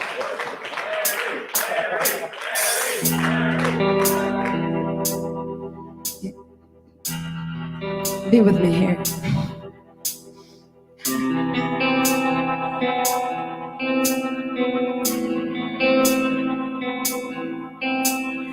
Oh, sweet people, What have we done? tell me what is happening. For all that we've built temples and is gone.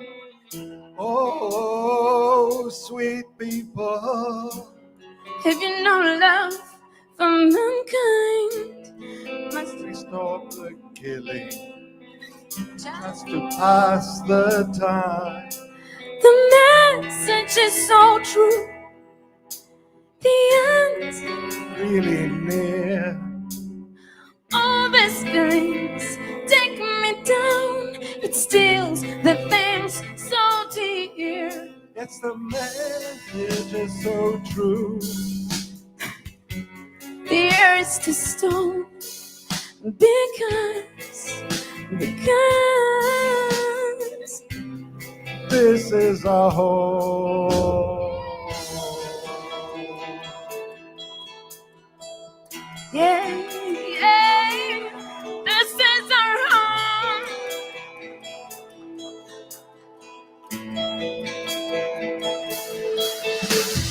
Oh, sweet people, what about our children in theaters and video games they watch while we send to ruin?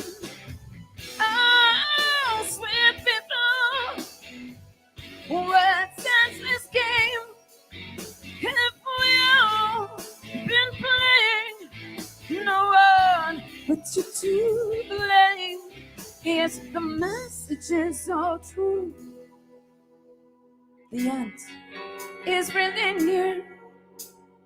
All these feelings take me down. It steals the things so dear. Yes, the message is so real. To turn all the earth to stone. Because this is your home.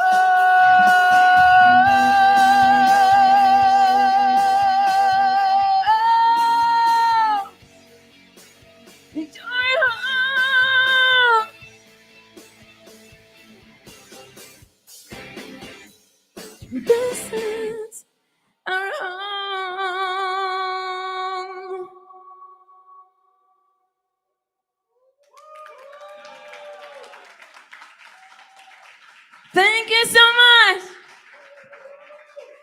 Ladies and gentlemen, the amazing Alyosha.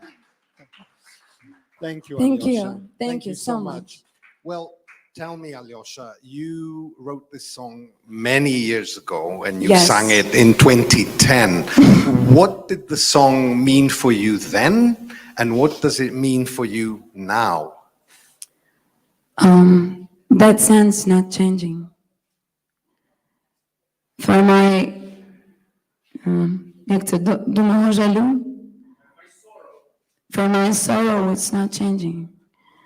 It's like in 2010 and today, I really wish so much when this song started to be not actuality, start to be like it's in the past. I want for our planet, really, peace, peace in our hearts, peace in countries, peace in nature and people, peace in women and men, peace with God inside us. I really know it must be, but I know we need to do something for that, to do something to make our changes here, not around, here, just inside ourselves. We all try to do that in our small ways. Now, Alyosha, you told me before you spent the last year and a half in the United States. Yes. You have 3 children, and so for their sake, you felt it was safer to go there.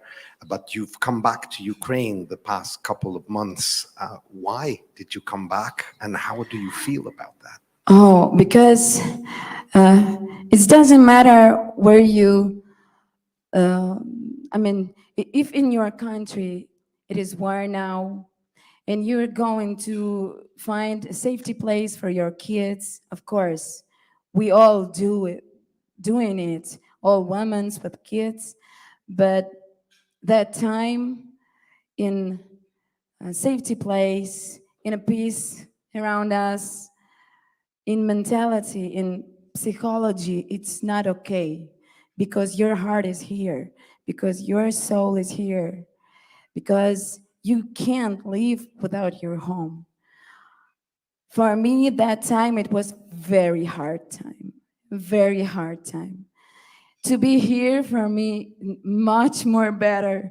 I'm listening to sirens. Yes, of course, I'm scared a little bit when I can wait to for something from the sky, but I know the rules. I know the rules, what I need to do. And I am doing that. And kids know, and we are prepared for that situations. But my heart, like normally, in there, it was always, I was crying, because you're reading all time that news, you feel bad about that all, because it's too much bad news. When you're living here, you see your kids, you see your house, you see your husband, and you are together. You are power together. It is a power, because it's love. Love, it is a safety place. So the lesson we learn, even though we are travelers, in the end, there's no place like home, is there? Yeah, there's no place like home. So, Alyosha, for me, you get the Lifetime Award for Best Singer Ever. Oh my gosh. Thank you so much. Thank you, Alyosha. But Thank you, God. we will continue with our important award for Lifetime Achievement in Travel. And this is a very important award, because we really appreciate travelers who go far and wide. Yes. Thank you. Thank you all. In the past 2 years, we gave this award to two incredible travelers, and I suggest we have a quick look at who won this award the last 2 years. Lifetime Achievement Award. Let's have a look.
So in the last 2 years, two incredible travel legends won this award. We had Heinz Stücker from Germany, who went around the world in a bicycle for all his life. And then André Brugiroux from France, who also traveled since he was 17 and almost never had a home. So this is our home in their sense, means the whole planet is their home. Now, this year, as I said, we don't really produce the awards until people tell us they want it. But this is one award we do produce, and I am holding it here. I'm going to have to then make sure my fingerprints are not on it to send it. And we are incredibly honored with the person who we have decided to give this award to this year. According to Nomad Mania's research, and we are experts on the people who have been to every country, this man is the very first person who visited every country. And he did so in 1988 when he finally visited Bhutan. This man is an incredible personality. He was born in Finland in the late 1940s, and he has dedicated his career to documenting war. Since the late 60s, he has been to an incredible amount of war zones, and he really started in 1972 when he visited Vietnam, which was then at war. And through years and decades of war in Cambodia, El Salvador, Afghanistan, the Yugoslavian conflicts, he has been dedicated to understanding what war means. And last year, he visited Ukraine just when Bucha and Irpin were liberated, and along with our big boss, Orest Zub, went around those areas documenting and photographing everything he had seen. He has just published a book in his native Finland, which is called From Vietnam to Ukraine. And his experience is very positive, because when I asked him, how do you deal with all this? You know, how do you process all this war, all this pain? He said, I always look for hope, and there are always stories of hope. So, ladies and gentlemen, it is my incredible honor, and I'm sure Alyosha's honor as well, to award Nomad Mania's Lifetime Achievement Award for 2023 to Rauli Virtanen from Finland.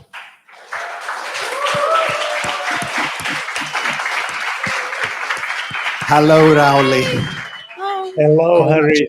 Thank you very much. I'm very much honored, and congratulations to all the winners of tonight. I've been watching your program and impressed about the quality and the speeches. One of the best ones was from Maliha, reminding us how fortunate we white men are are in this world to travel and not meeting all those obstacles. So definitely, we travel nomads. We are going to the right direction. And as you mentioned, my journalist career at this moment, we need your help. There are too many crises, too many conflicts. So whenever you go places like Afghanistan, which has been mentioned, I hope that besides the normal selfies, you portray the resilience, which also has been mentioned many times in your program, and I appreciate it. And tell what's going on there, because the problem, I hear the same thing now from Ukrainians. Why is the world media focusing on Middle East? I've been hearing that 2 years since I went to see the Taliban. Why is the world forgetting Afghanistan, where half of the population, women and grown-up girls, are like in prison, and there's not enough funds to help them. So wherever you can go in those, and there are too many forgotten wars and crises, but definitely the travelers like Orest has been started to help me with reporting in Ukraine, and he's been doing a fantastic job to help journalists and bring the reality to the world. So, but I'm very much honored, and I liked the attitude of what I've seen and heard in your programs. Thank you, Raul. Thank you so much. Thank you so much for all you're doing. What message do you have specifically for the people of Ukraine in these difficult times? Well, every presentation I'm having it, I ended up with Slava Ukraini. Hope and Героям слава! I know Ukraine is fighting for her life. I mean, they just cannot lose this war, and I was really impressed when I was there about the resilience and sometimes we Finns I think Ukrainians are fighting as hard as the Finns in the famous winter war against Russians, when we were the ratio was 1 Finn against 10 Russians, and the same spirit I have seen in Ukraine there. So the message is keep on, and I really hope the international community will stay with Ukraine and whatever happens in the next US elections, because that's what we are worried about, and etc. But I don't want to go too much into the politics, because your program is not so much about politics. I saw only a few lines on the YouTube feed relating to the Middle East question, but there I would say, I would quote a friend of mine, that the less the people know about the Middle East, the more vocal they are about the Middle East. So let's leave it there. That problem. Thank you. Alyosha, do you have any questions for Rauli? I don't know. I Maybe she just will ask how can't old imagine. I am. I just can't imagine what you saw, what you're feeling about that, what you understand about all that wars, what you understand, what we need to change in ourselves, or what must to be what situation must to be for change us, all of us, for change to close that wars, to open the way for love. What do you think about that? I think we have to be more humane. The problem is we are living a time of populism and very nationalistic feelings. And what I'm worried about is that that people will have less contact and less anti-feelings towards foreigners. I see it even in my own country, which is supposed to be a rich, civilized country. So that's one thing. The other thing is that in today's world, we are missing peacemakers. We are missing Nelson Mandela. I had an opportunity to talk to him, spend a few days with him. And this week I've been a little bit on the somber mood because a friend of mine, President Martti Ahtisaari of Finland, who won the Nobel Peace Prize in 2008, he passed away a few weeks ago. And I knew him for 45 years. I was with him when he brought independence to Namibia from under the South African apartheid regime. And he solved the problem in Kosovo and also in Aceh, Indonesia, all those places. So for some reason, we don't have these strong negotiators anymore. Like the question in Middle East, it seems that United States is the only one who can put pressure there and same time send more weapons there. So we need strong men, actually strong women, because women are known to be better peacemakers than men. So I think you can go to the barricades in Ukraine and demand that you start peace negotiations wherever. We will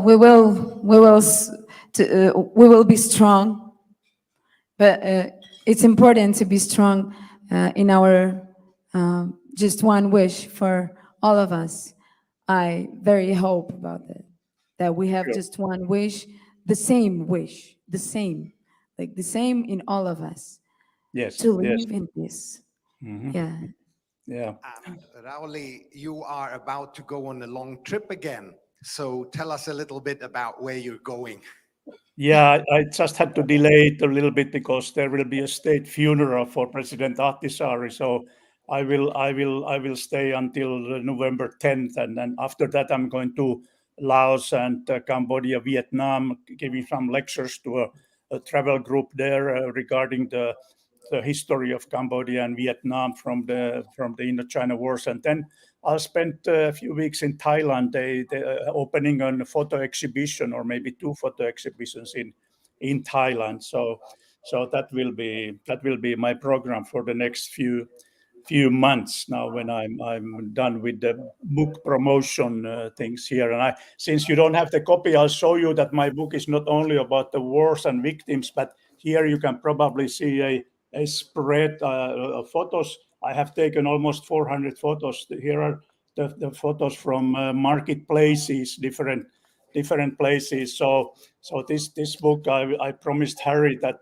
I will send you details how you can order it, probably not via Amazon, but whatever. And it has almost 400 photos, so you don't need to know Finnish language to go through it. So, but it shows the human side. I mean, there are so many.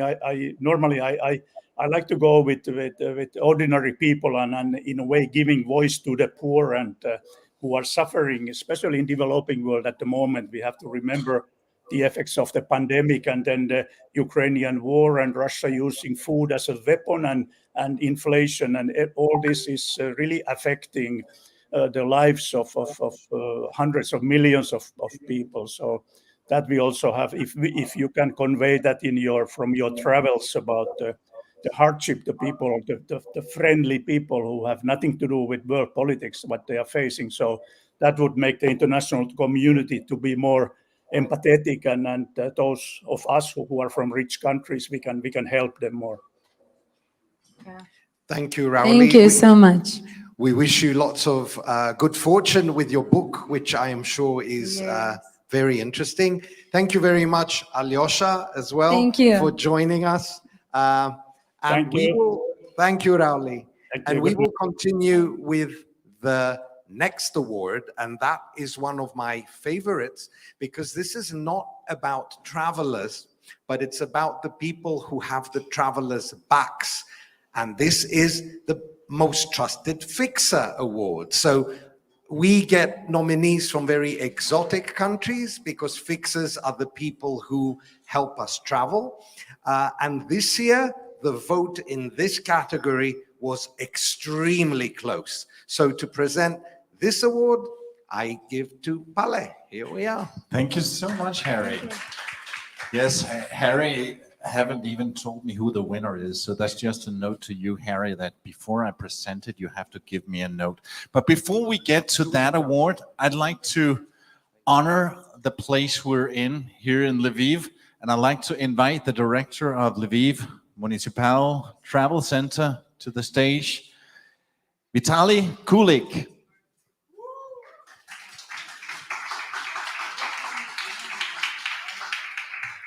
Hello.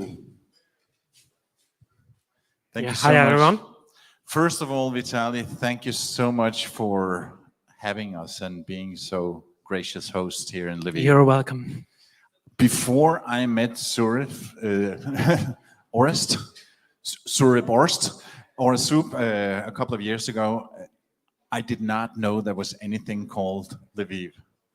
And then I get here and it's blowing me away. Is that common for people who come here for the first time? Yep. I think that's our strong advantage, because when you're trying to promote the destination like our city, so the majority of people are trying to ask, what are your advantages? And like the first time they asked me, I was like, well, we have cultural heritage, architecture, the special vibe, atmosphere, cuisine, locals, and etc. And they told me, well, the same we have in Prague or Paris or in some other places. And you know what? After years of working in that area, I understood that our advantage is that almost nobody all over the world knows about us. And when you're just saying, do not talk, do not try to prepare yourself, just come to our city, explore it, and it's worth of this, and you will be surprised. Yeah, sometimes I get to a place where I'm thinking, oh, I plan to spend too little time here. I want to come back. And I think that's one of the great things when I get to a place that I want to come back to. But if you should put some words for the people, all of us here in the room, we know what's unique about it. But for the people watching the live stream, what's unique about Lviv? Why should people come here? As I have mentioned, I will not tell you anything about this. This is a great secret. Just come, explore, and I will tell you, my office is at Ruska 20. And if you will be disappointed, just come and you can hit me. Yeah. And obviously, you're very, very far away from the front line.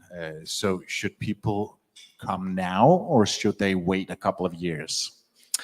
Yeah, that's a tricky question because as an official, I cannot invite you to Lviv, but thanks to you guys, everyone can understand within following the security measures, it is safe to come because we are very far from the front line and the infrastructure, the shelters, and the authorities are doing all the best to keep you informed of all the situation, all the processes that are running here. Let's give a warm hand to Vitaly Kulik from Lviv. Thank you so much. Welcome to Lviv. Yes, the fixer. And in case you didn't know, Nomad Mania has developed a special fixer feature where you can enter the details of people who have helped you in a place. You can tell about what your impressions of them were, thereby helping other people going to make their dreams come true. So if you haven't already, and you know somebody who's a good fixer in a place, please go to nomadmania.com/fixer and enter the details. Like Harry mentioned last year, this award was decided on by Nomad Mania internally. And it was presented to Benjamin Rodriguez from Osprey Tours in Venezuela for his continuous amazing work on promoting his beautiful country, both the natural beauty and the cultural sites. And it's a country that I hope to go to in a couple of months. This year, however, this award has been opened up to all of you guys. So we have a couple of the nominees. Before I reveal all the nominees, we should have a couple of the nominees online, and hopefully we can bring them on the screen right now. We should have connections to Iraq and Syria, hopefully. Yes, we do. Hello, everyone. Hey, guys. Okay. Hello, everyone.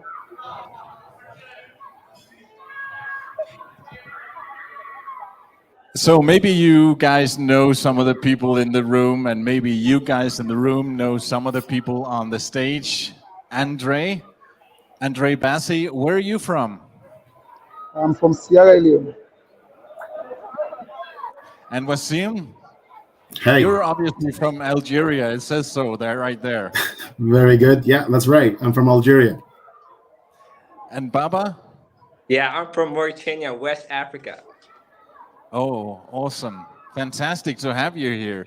So, we have another one. Fadi, welcome. Hi. Oh, Where are you from, Fadi? I'm from Syria. So I'd like to have each of you mention in a few words, what is the highlight of your country and why should people come there? Andre, let's start with you. Hello, everyone. Sierra Leone is a tiny country in West Africa, which has a beautiful beaches, and it has the oldest and biggest slave fort, which was built by the British during the transatlantic slave trade. And it's cultural wise, and it's a lovely place for all of you to visit to experience our unique culture in food and all the other things. So make Sierra Leone your home and always visit Sierra Leone. Great. Baba, what's unique about your place? So I'll say the hospitality first and the diverse attraction that can match for all type of travelers. So Mauritania is still a known country, and I would recommend people visit it because the country itself offer a lot of attractions for all kind of travelers, and the culture for sure, and the hospitality of people. Yeah. Yeah. And Wasim? Well, first of all, I think Algeria, people should be the highlight of the country because they are very authentic, and also the World Heritage sites. You get to visit places like Timgad ruins or Jimila, and you'll be the only tourist, which is really incredible. And the food is just on another level as well. Great. And finally, Fadi, what's unique about your country? Okay, the most unique about my country, I can say that we are suspended from tourism from long time ago, and we back to tourism at 2019. Then COVID came, and then we back again to tourism, and we have the great culture in my country. We have a lot of interests for the all kind of people, all kind of religions, everyone who would like to have any interest in any kind of tourism, he can find something suitable for him in Syria. Also, for the food heritage, we have the best food in the world, and everyone he can find something suitable for him. That's it. I agree. Great. Yeah. You're all fixers. So could you describe what makes a good fixer? What qualities should a good trusted fixer have? Anybody has anything to say? Raise your hand, please. Yeah. Andrew. I think I called you Andre before. Andrew. A good fixer is somebody who will always willing to give information to his or her travelers and make sure the right information are given and make it easy, enjoyable for the client visiting your country, so they will take lots of memories of your beautiful countries and share them to the world. Yeah. Wasim, Well, what as a makes matter you of a great fact, fixer? right. So as a matter of fact, I'm a traveler myself, and I've been to over 80 countries, and I've been a business traveler and backpacker, so I can really relate to all types of travelers. And fast feedback, I think, is one of the first thing people want when they reach out to you. And of course, listening. You need to know what the person needs to actually achieve on their trip to Algeria or to any other country, and you take it from there. You just listen, and then you customize what people need, and that's it. Yeah. All of you four, please stay where you are right now because we have no idea who's won this award yet. This has been the award that's been so close. But before we get to that, let me just say the nominees of this category is Sada Abdullah from Iraq. It's Wasim Alashi from the founder of Algeria Tours 16. It's Fadi Azi from Syria, the co-founder of Golden Teams. It's Andrew Fortune Bassi from Sierra Leone. It's Baba El Bakay, the founder of Torre Mauritania.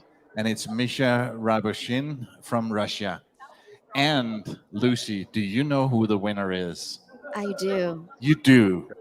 And I am literally shaking because it was such a close race. The winner just won by one vote. Oh, geez. Yes. And gentlemen, do you guys see me on the screen?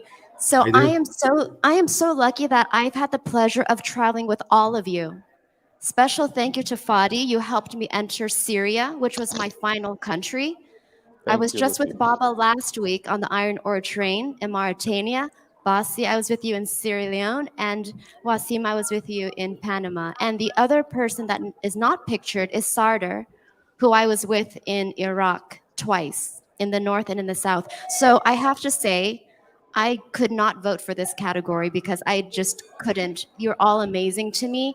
And I just feel so blessed that we have amazing fixers such as yourselves that help out the travel community. I love all of you. So I have to whisper the winner in your ear. You say it. You say No, it. I can't. You can't? No, I can't. I'm going to cry. I have to tell you. No, you say it. She does it, right?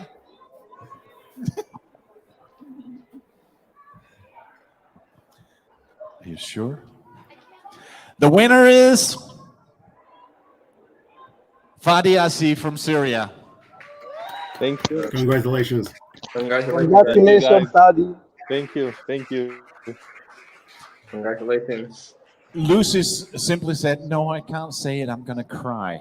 So, I'm Fadi, very happy huge congratulations and for this huge congratulations to all of you for being so close. Fadi, do you have a few words to put on this experience right now?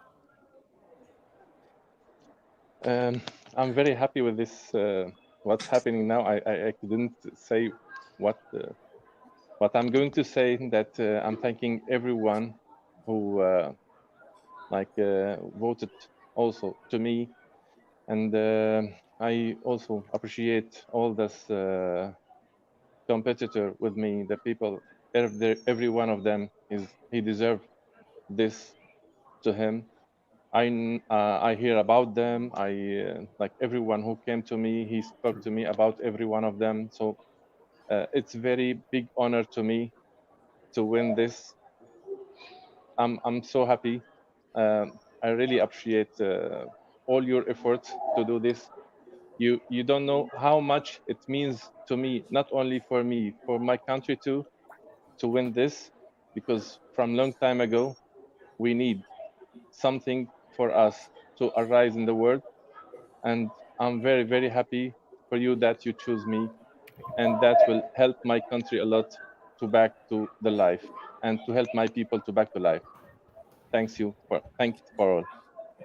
Thank you so much, Fadi, and I hope to see you in a couple of months in Syria. Thank you so much. Give them all a big round of You are welcome applause. all. Thank you. Peace. Thank you. Thank you, Lucy. Thank you.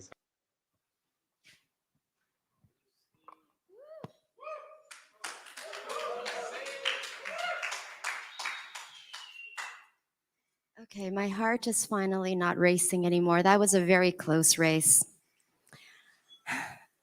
Some people travel for fun, while others travel for education. And then there are some who travel to complete a series of lists. And there are many lists, aren't there? And the number of lists keep growing, and we keep chasing those lists. And then there are some special people who travel to help others and to make the world a better place.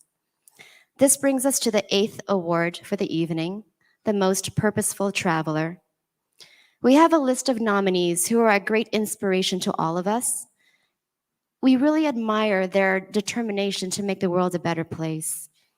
And so for this award, I would like to invite my lovely friend. She's also the head of the executive committee of Nomad Mania, Mette Illers Mikkelsen.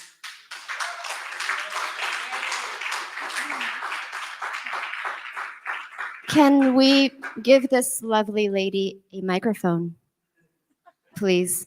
We both need our own. We're not sharing, sorry. So Mette and we could barely recognize each other because we've traveled so much, like more than 10 countries, and it's generally in Africa where we're covered in dust and grime with cow dung and cow urine.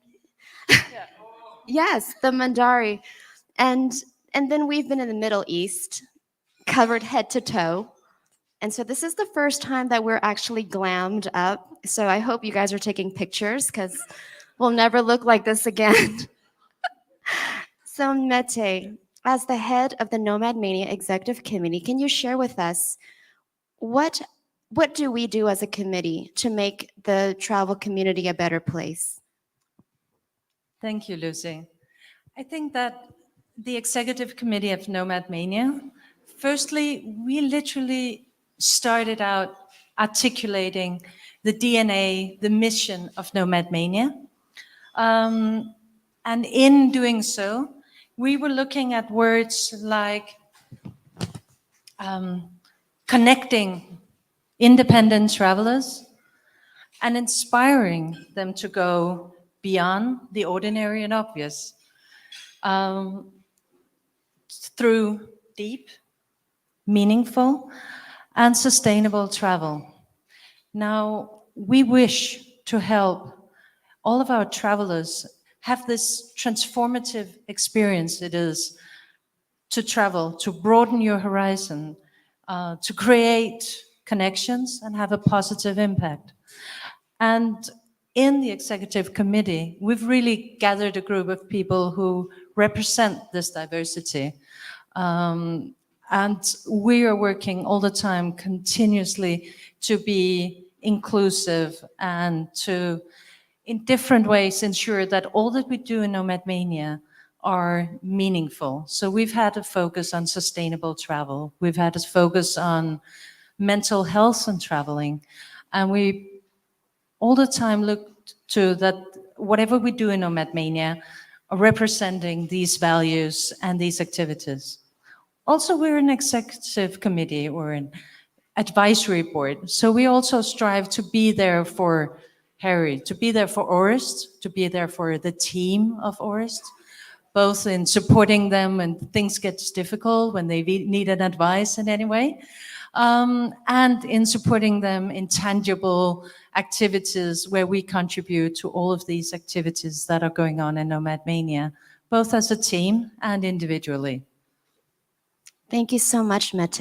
I don't think we could have worded that better than what you just said. And it's such a pleasure to be on the executive committee with you. And it's really exciting, the things that we're doing to better the traveling community.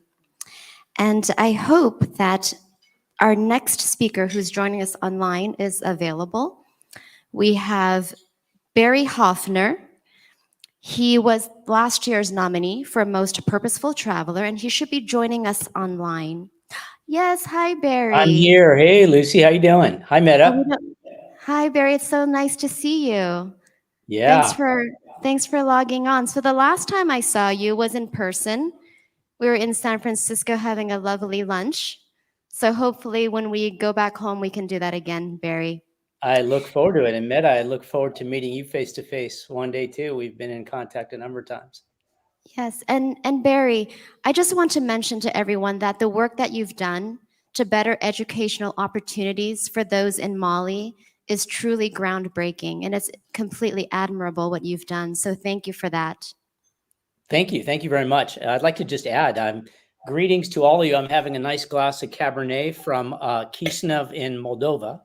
And I'd like to tell all you in Ukraine, today was the first day I went out on tour, and I asked my guide, talking about fixers, my first question out of the shot was, what do people in Moldova, what percentage of people in Moldova are in support of the Ukraine in the war against Russia?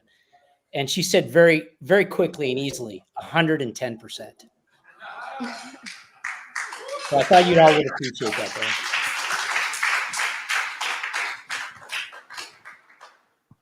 Thank you so much for that, Barry. Now, since you're such an inspiration for everyone, if you're still there. I'm here. Yes, okay. So there's a lot of people out there who want to make a difference in the world. What advice would you have for them, those who want to travel and start looking into opportunities to make the world better? Do you have any advice for us?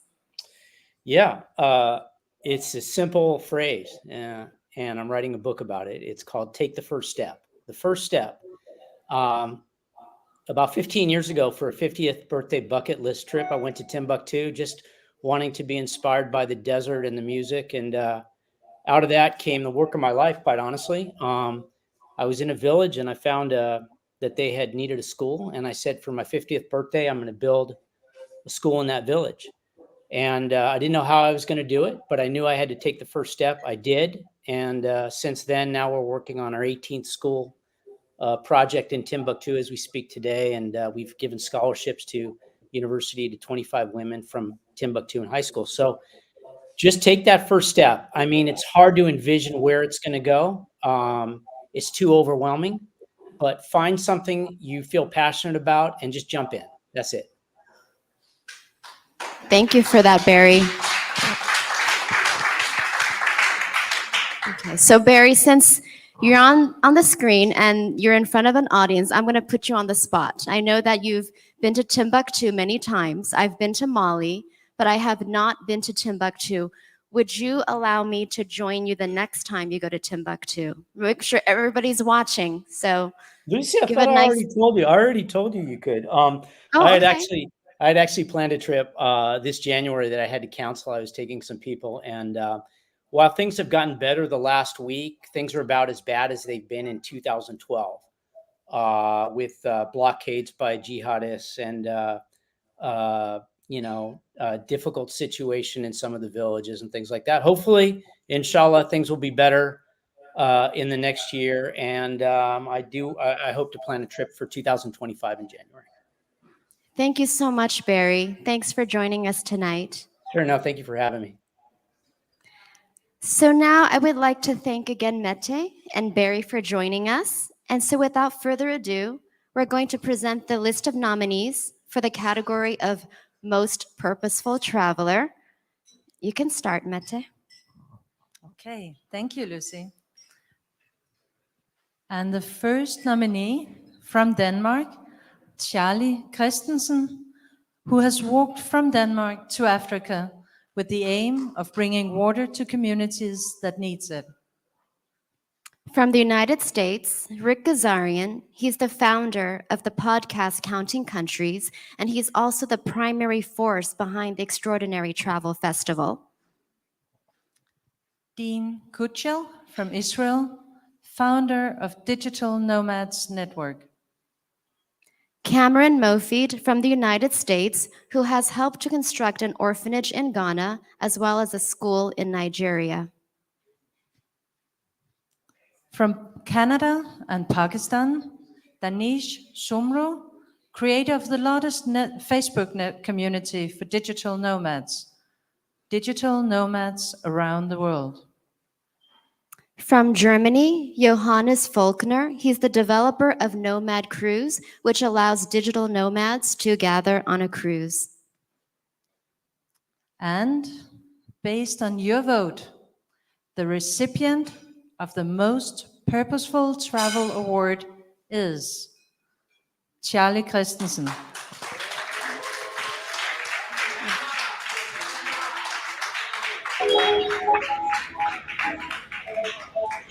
Thank you. Yeah. Welcome, Charlie. Welcome, Charlie. Thanks a lot. That's really a big honor. Can you hear me? Congratulations, Charlie. Yes, we can hear you. Great. Charlie, where are you Wow, right that's now? I just walked into Libreville. I just walked the last 32 kilometers on a 9-day journey today. So yeah, you should be happy you cannot smell me. Charlie, bringing water to communities who need it. Tell us something about that. Yeah, well, it all started in a village in Tanzania. I was volunteering for 6 months in a Maasai village in Tanzania 10 years ago, and living in this community, I experienced that the local people had to walk 19 kilometers to bring or to just get to the nearest point of clean water, and how this affected so many other aspects of their life, like they skipped school, they could not earn money because they spent time doing this. It affected their health, it affected gender equality, and so on. So it really seemed like the root of many of their problems. And when I came home to Denmark, I started an NGO called Walking to raise attention on this and raise funds to build public boreholes. And then how can I do that? And I wanted to combine it with my personal passion of adventuring. So I just got the idea of walking to Tanzania basically to raise attention on this and to use this to raising money. And so how are you doing this? How are you creating the results? You can say my part is basically walking and creating attention about the journey through the countries that I cross.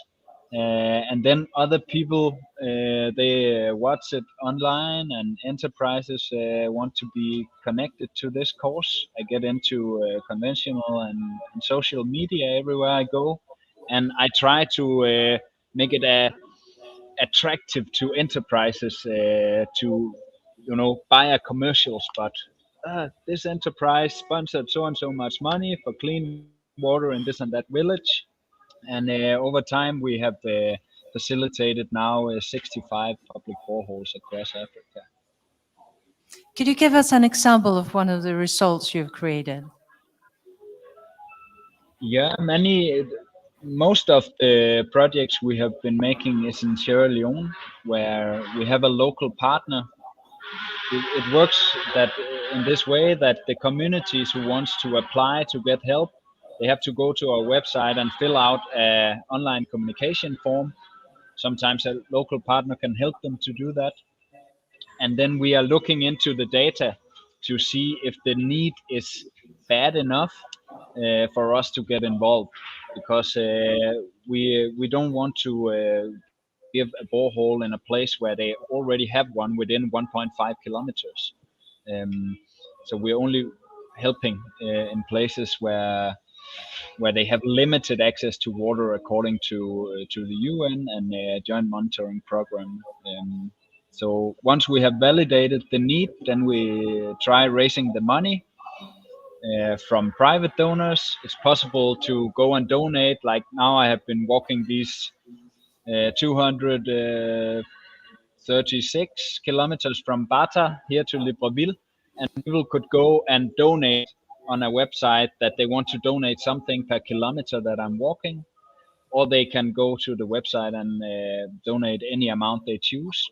And then we use the money to build boreholes. Basically, we hire local contractors to do it, and then we have local partners to monitor the work. So my job is basically raising the funds and validating the things, looking over the shoulders of the local partners also and stuff. One last question, Charlie. Based on your experience, what would be your advice to other young travelers, experienced travelers out there who would like to make a positive impact? So if somebody's sitting now listening, thinking, I want to use the power of travel to do something good, to make a positive impact on the world, how can that be? Yeah, How can that be done?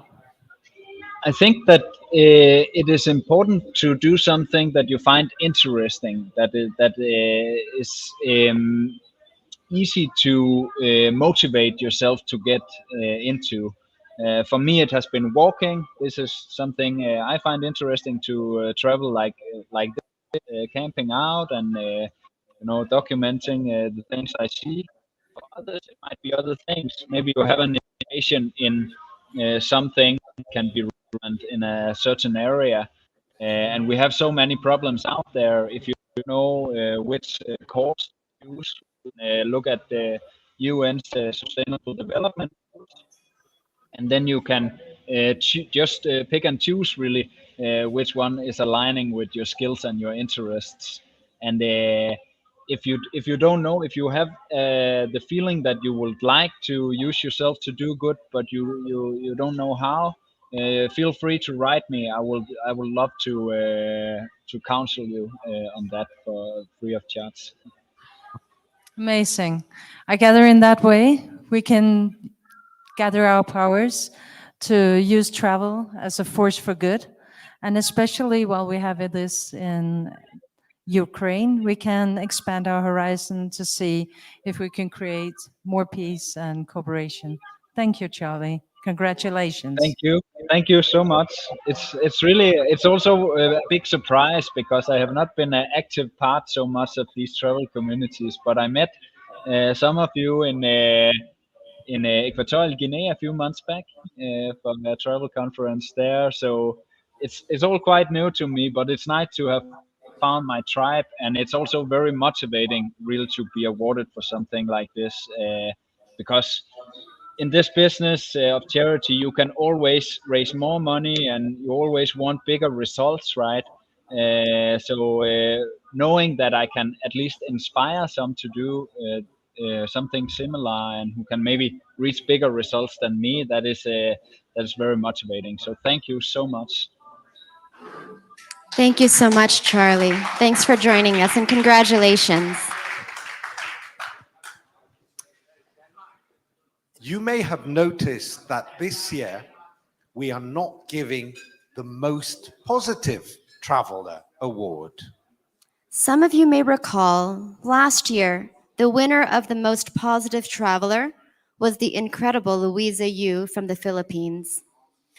Now, the thing is that just as we believe in being positive ourselves, we expect positivity from all the travelers anyway. So we hope that every nominee is positive. So that is not really a separate category. That's true. We would like to believe that all of our nominees are representatives of positivity, of the belief that the world is a beautiful place, open for exploration. And since we like positivity and curiosity, and in general, all those qualities of searching, learning, and doing better, what better than a quiz? So I do want to clarify that the quiz was Harry's idea, because many of you know I'm a school teacher and you think I'm putting a quiz on you, but this is entirely Harry's idea. And I would like to invite those of you watching from home, if you would like to join us for the quiz. Let's see how many answers you know without looking up the answers on the internet. And those of you here, you're going to participate within your table groups, and the winning table gets 2 bottles of wine. Yes, so ladies and gentlemen, please have your pens and pencils ready. And we are going to begin the quiz. And whoever wins the wine, you have to share 1 glass with me, because I need it. Get your pens, get your notebooks. I suggest that you get 1 person in your table to write the answers. And we will be starting. Okay, we've got 12 questions only, so this is a relatively short quiz. All you need to do is write down the answer. 8 questions are geography related, and 4 questions are Nomad Mania related. So let's test your knowledge on all things Nomad Mania as well.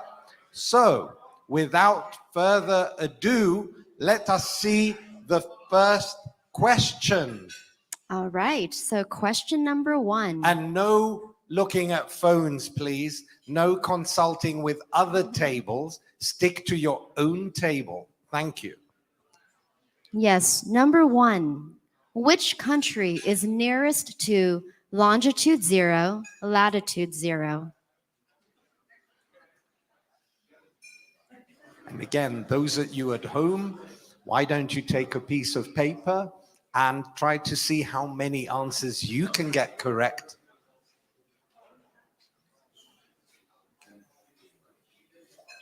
Okay, one last time. Which country is nearest to longitude 0, latitude 0?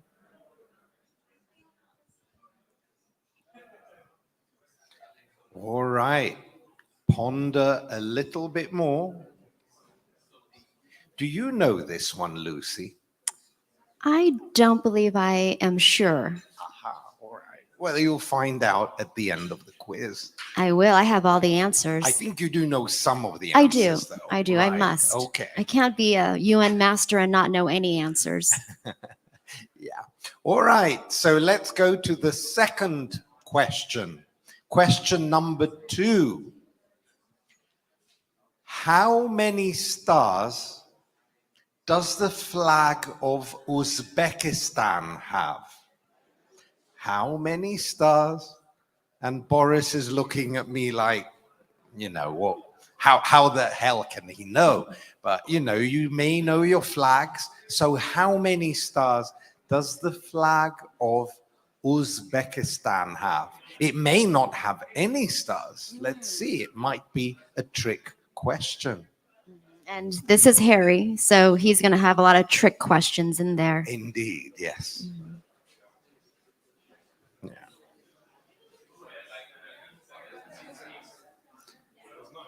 Ah, I can see they're thinking about it deeply here. How about you at home? Any ideas? Don't open up Google. Don't check what the flag looks like.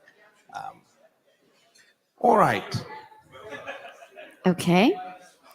We shall continue to question 3. The island country is either pronounced Haiti, the American way, or Haiti. So when did Haiti gain its independence? Give them to Orest, and he knows what to do with them, okay?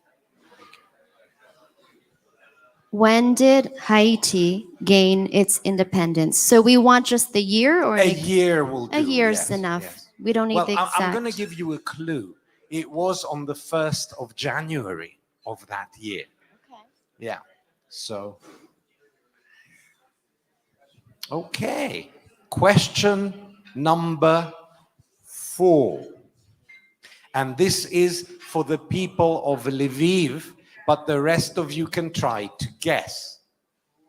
How many districts are there currently in Lviv Oblast? So Lviv is one of the administrative units of Ukraine, but it is subdivided into districts. And the answer we're looking for is a number. How many districts is Lviv Oblast divided into?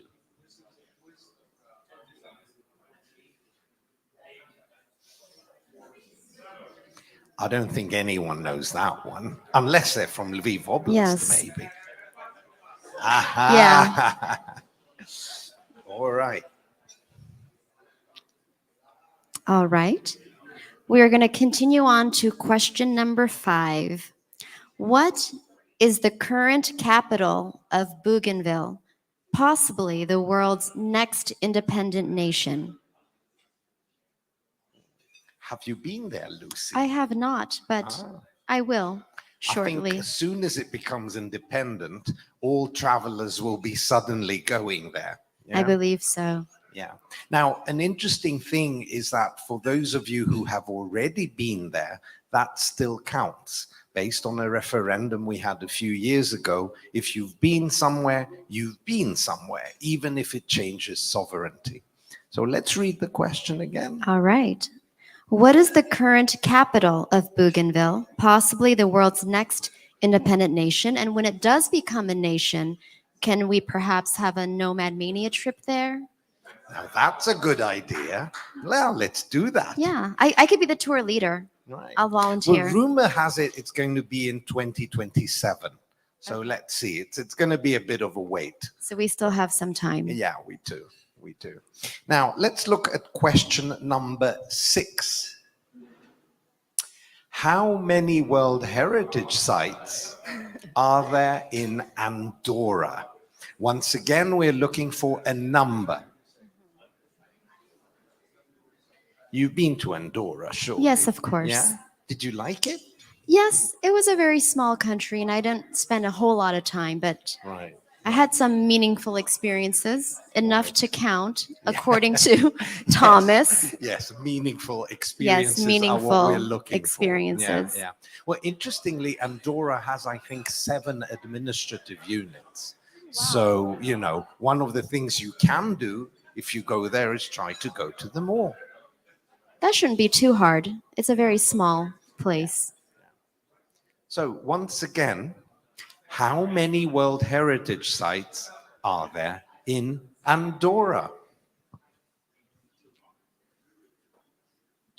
I think that's enough time. The next question is a pretty easy one. I think most people will know this one.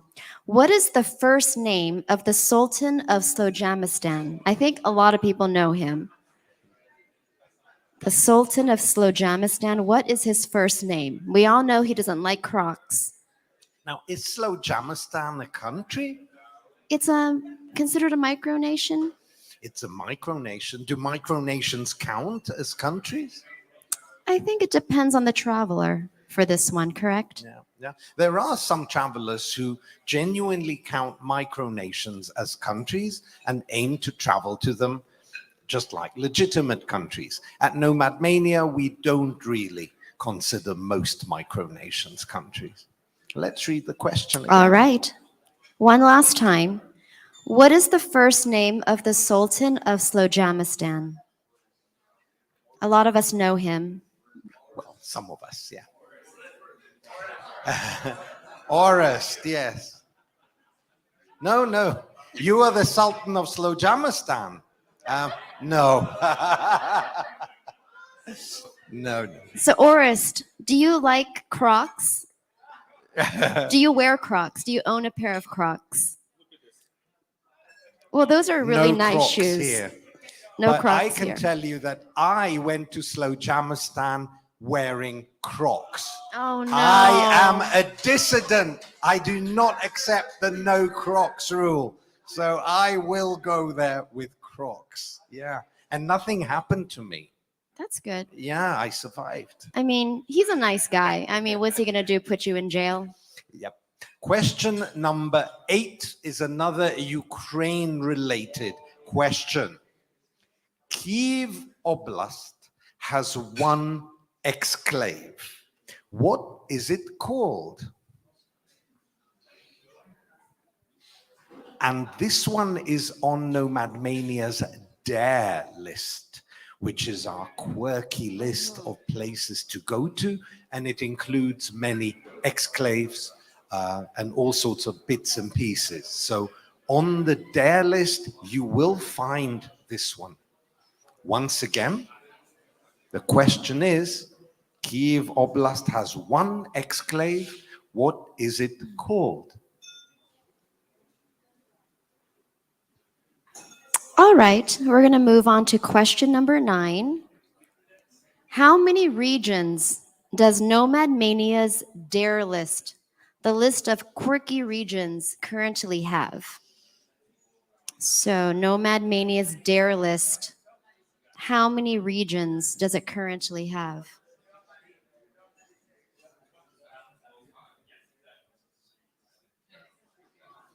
Now, this is a list that started with few regions, and then we made it grow and grow by looking at the map and adding more and more. And we plan on adding even more. So it's been static for about a year, but next month taram taram, we are going to be adding to our dare list because we like setting the bar higher all the time. All right. So one last time. How many regions does the Nomad Mania's Dare List currently have before we add more? Yes. And 3 more questions to go, all Nomad Mania related. So question number 10. Into how many Nomad Mania regions is Lithuania divided? So Lithuania, one of Ukraine's biggest friends, if I'm not mistaken, a country many of us have visited. Where have you been in Lithuania, Lucy? In Lithuania, I went to the place with, it was the Hill of Crosses. Oh, yeah. And of course, that was really beautiful. Yeah, that's on our Yeah. Bizarrium series. Yes, and you because can- it's really bizarre. Right. And you can actually buy and make your own cross and take it with you and just add it to the mountain. It's a tradition. What's interesting with that is how many international crosses there are from all over the world, you know, because people actually write where the crosses are from. So yeah, that is interesting. So once again, the question is, into how many regions, Nomad Mania regions, is Lithuania divided? All right. Moving along, we are on question number 11. I think we know this one. This is a nice, easy question for you all. In which year were the Nomad Mania Awards inaugurated? Next question, please. Yes, in which year were the Nomad Mania Awards inaugurated? I think we all should know this one. Hopefully.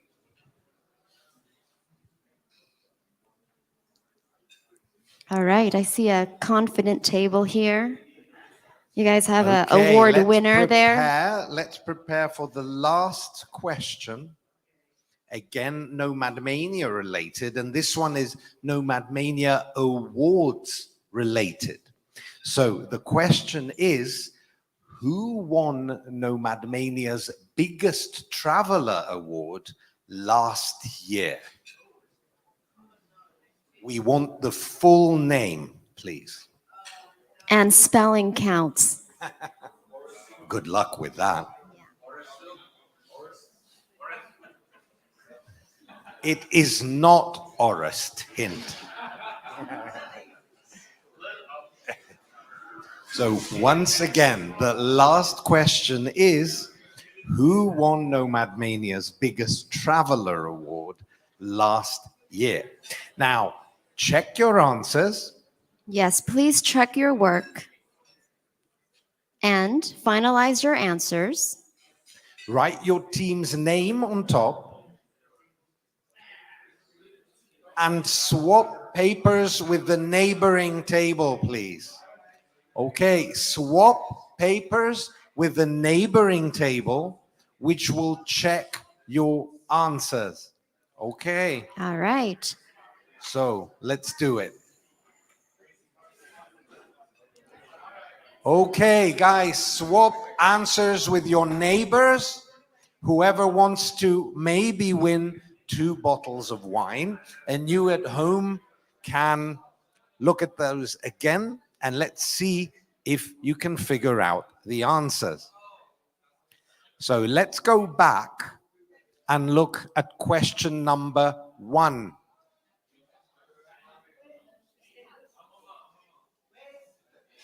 All right. Please finalize the exchange of papers. Are you ready for the answers? All right. So, anyone here, which country is nearest to longitude 0 and latitude 0? Anyone? No, that is not correct. The correct answer is Ghana.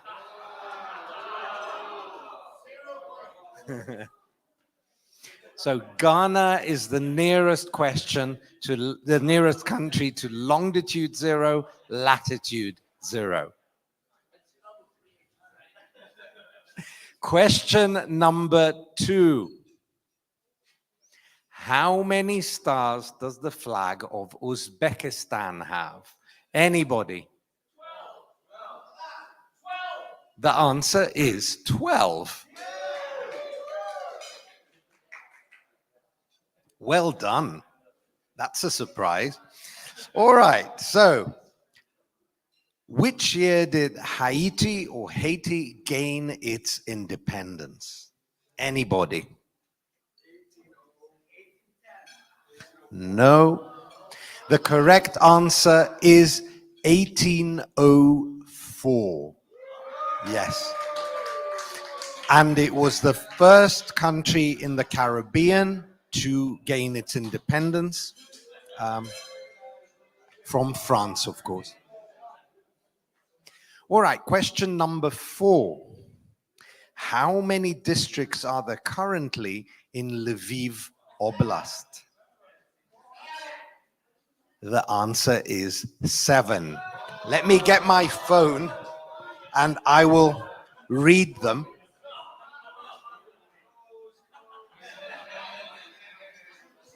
So the districts are Chervonohrad, Drohobych, Lviv, Sambir, Stry, Yavoriv, and Zolochiv. So there we are, 7 districts for the oblast we are currently in Lviv. Well done to those who got it. Question 5. What is the current capital of Bougainville? Anyone? Buka. Yes, correct. The answer is Buka. Question number 6. How many World Heritage Sites are there in Andorra? The answer is 1.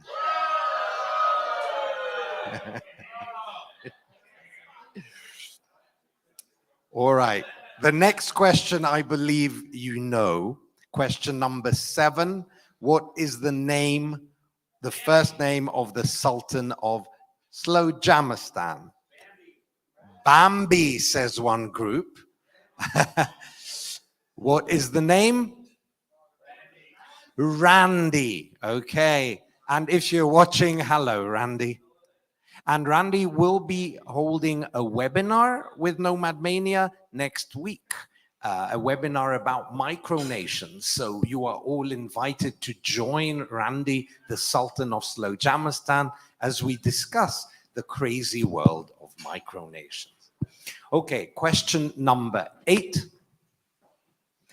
Kyiv Oblast has 1 exclave. What is it called? Slavutich is the correct answer. And Slavutich was built as a town to house the people who were leaving Pripyat, Chernobyl.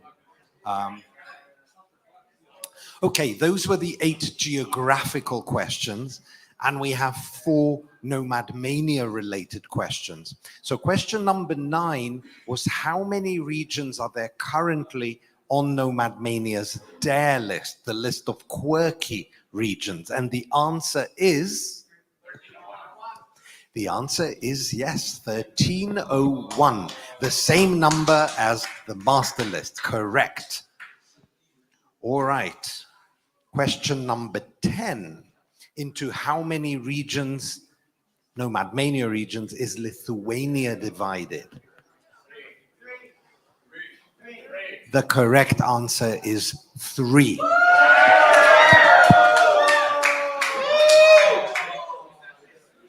All right, 2 more.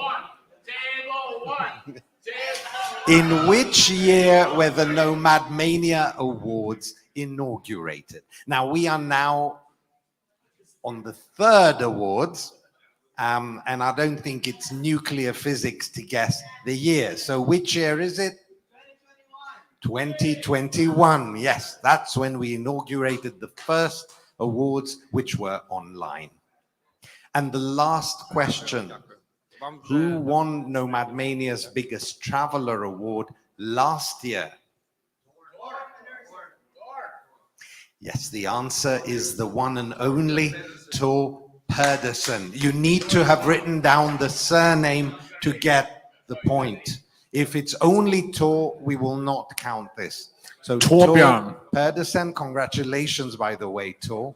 You are amazing and an inspiration. So please count the scores and let us see what we've got and who will win 2 bottles of wine. 9, 8. Okay, who has more than 9? No one. Who has 9? 9? No? 8? No, don't confuse you guys. So, how many? 9. You have number 9. So, I think we have a winner. And it is table number 2. Congratulations. Which wins 2 bottles of wine. But meanwhile, Per is entitled to a bottle as well. Thank you for joining Stop the Nomad steal. Mania quiz. Thank you so much, and enjoy your bottles of wine. Yes, maybe we can get a bit of that too. So we will continue. We have 2 more awards to end the evening, and Palle will take over. Thank you so much. I think table 1, they were really cocky there. Yeah. Stop the steal. Yeah, like Harry said, we have 2 more awards to go by the end of the evening. And the second last one is the best travel content creator. So that's for the one who has a great Instagram, travel YouTube, maybe a travel blog, sometime in the future, maybe a travel TikTok, or maybe sometimes in the far, far distant future, a travel podcast. Just saying. But it's a travel platform, a travel content creator that entertains, informs, and challenges at the same time. And this is an exciting award for me. And to help me present this award, I'd like to invite 2 people on stage. First, I'd like to see Marta Troszczuk. Yes. Did I say it right? Troszczuk? Yes, Troszczuk. Troszczuk. And Marta, you are from Lviv. Yes. A big traveler. You've been to almost 90 countries, 80 some countries, depending on how you count it. Exactly. Counting by Nomad Mania, it's 86. 86. And you traveled extensively for 12 years. Yes. With your husband. And without him. And without him. Sometimes. I hear rumors that he travels sometimes without you as well. Yes, recent years, sometimes we go separately because of different reasons and Yeah. different aims of traveling. Yeah, and you haven't seen much of him this past week until he came home to his teddy bear. Yeah. And he was cuddling he sent us Actually, a picture. We're cuddling a teddy bear, and That's a pillow. it's a pillow. Yes. For the people who don't know, Martha is married to Horace Soup. So, what's the deal about the earrings? Earrings? Yeah, his earrings. Is that your idea? No, it was before me, and I took You him accepted with, it accepted and took him in spite with of the- everything and earrings. The full included. package. Full package. So, Marta, you are going to Taiwan soon, Yes. or you're going back to Taiwan because you've been there before. Yes, I've been last year just after Pelosi, and I was afraid that I'm not gonna make it because China was doing military drills around the island, and my friends told, "Are you crazy going from one war to another?" But in the end, it was okay. So yeah, but I'm coming back. So, what are you doing there? It's an art exchange project. So I will curate an exhibition, and last year it was I brought with me 3 Ukrainian artists, and this time I bring 2, and 2 other Taiwanese artists would join us, and we will create this international art project there. That's so cool. I also like to invite Petra on stage. And Petra, we met in Armenia, and even though I try so hard to say your last name, and you just try to teach me again, because you don't sound French when I speak to you.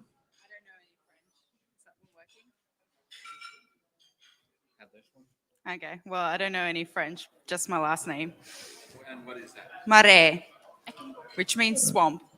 It means Swamp. swamp. So Petra, It's from Les Marais in Paris. where Petra Notre Dame is. Swamp. Okay, okay. You didn't join the trip that we did this week, but you were here last week? Yeah, I spent a month traveling through Ukraine. Closer. I spent the last month traveling through Ukraine, and I also did the same route that you guys did, plus some more. Okay. Did you travel alone or? Yeah, it was alone, but I was never alone because it is Ukraine, and the people here are very, very warm, and they just kept connecting me with other people. So I just, yeah. Yeah. So what's your main takeaway from that trip? The people. Like, The people. I wasn't even going to tell anyone that I was coming here because I was a little bit ashamed of the fact that my little history with Russia a year ago. So I ended up reaching out to Orest, and next minute I'm at a bikers festival, and then I'm riding 600 kilometers on the back of a bike through Ukraine to Izium, which is about 100 kilometers from Donetsk. And then next minute I ended up in Kramatorsk, that's 30 kilometers from the front line. And I ended up volunteering there with an NGO that helps people evacuate from the front line, or as well as providing medical services and rehabilitation to children suffering from this war. And yeah, it's really touched my heart. Yeah, respect. Yeah.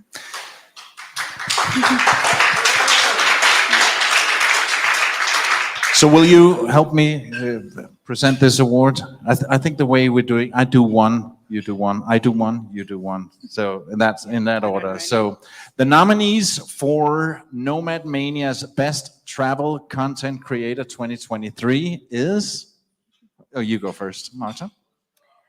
Joe Hada from Saudi Arabia, with almost 12 million YouTube followers, known for his By Arabs for Arabs travel content. Roberto Helou from France and Lebanon, who is cycling from Cairo to Cape Town in his Explore Rob Instagram page. Alona Carafin from the United States, who leads philanthropic initiatives linked to her travels in Alona the Explorer. I'm just going to add, the first time I actually heard of her was in Kramatorsk from my friend Pierre, who connected me there.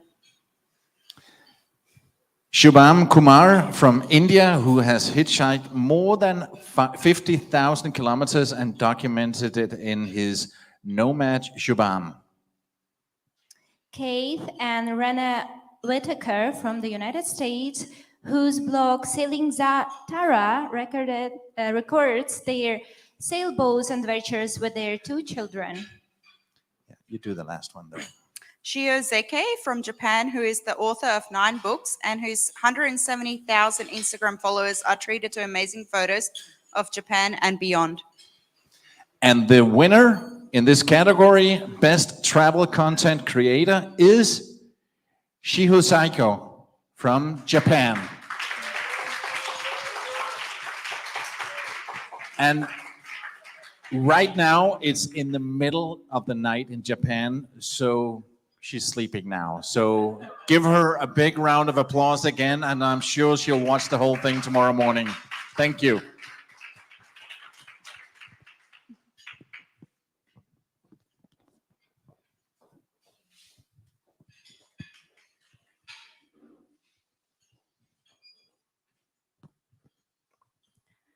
We've had so many incredible people on our show tonight.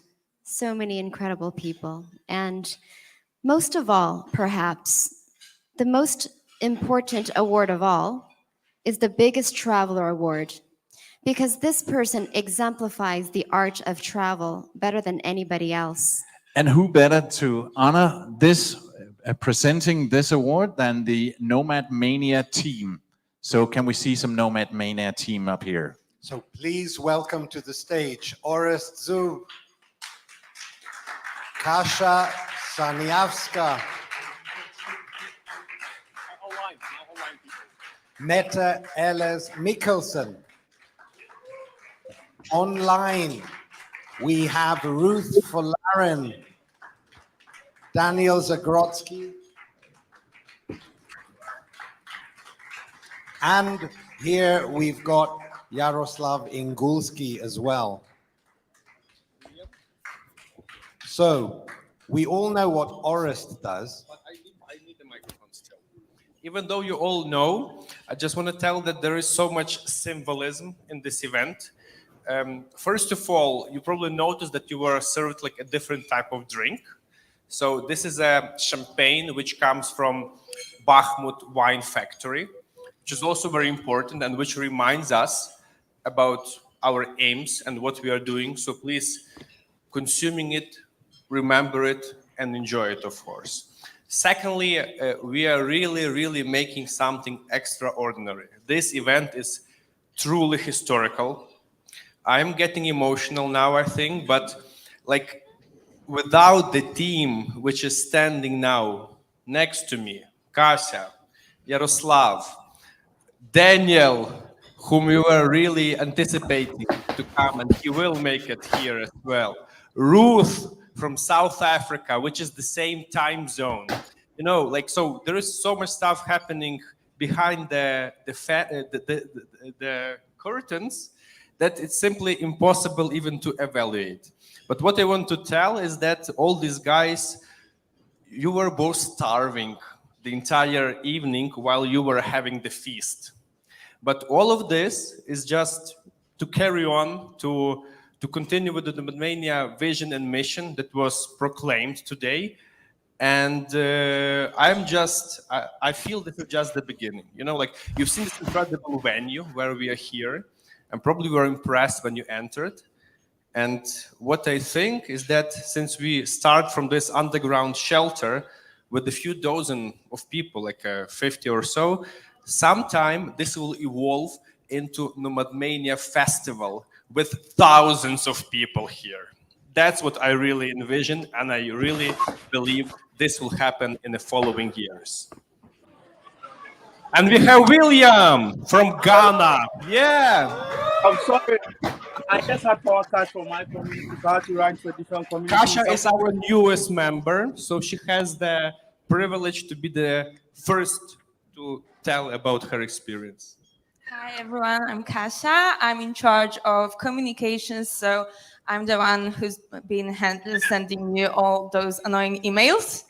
And together with Yara, we made sure today that our online guests could join us too. Hello friends, my name is Yaro. In the team, my name is Yaroslav. In the team, my name is yes. My role in Nomad Mania to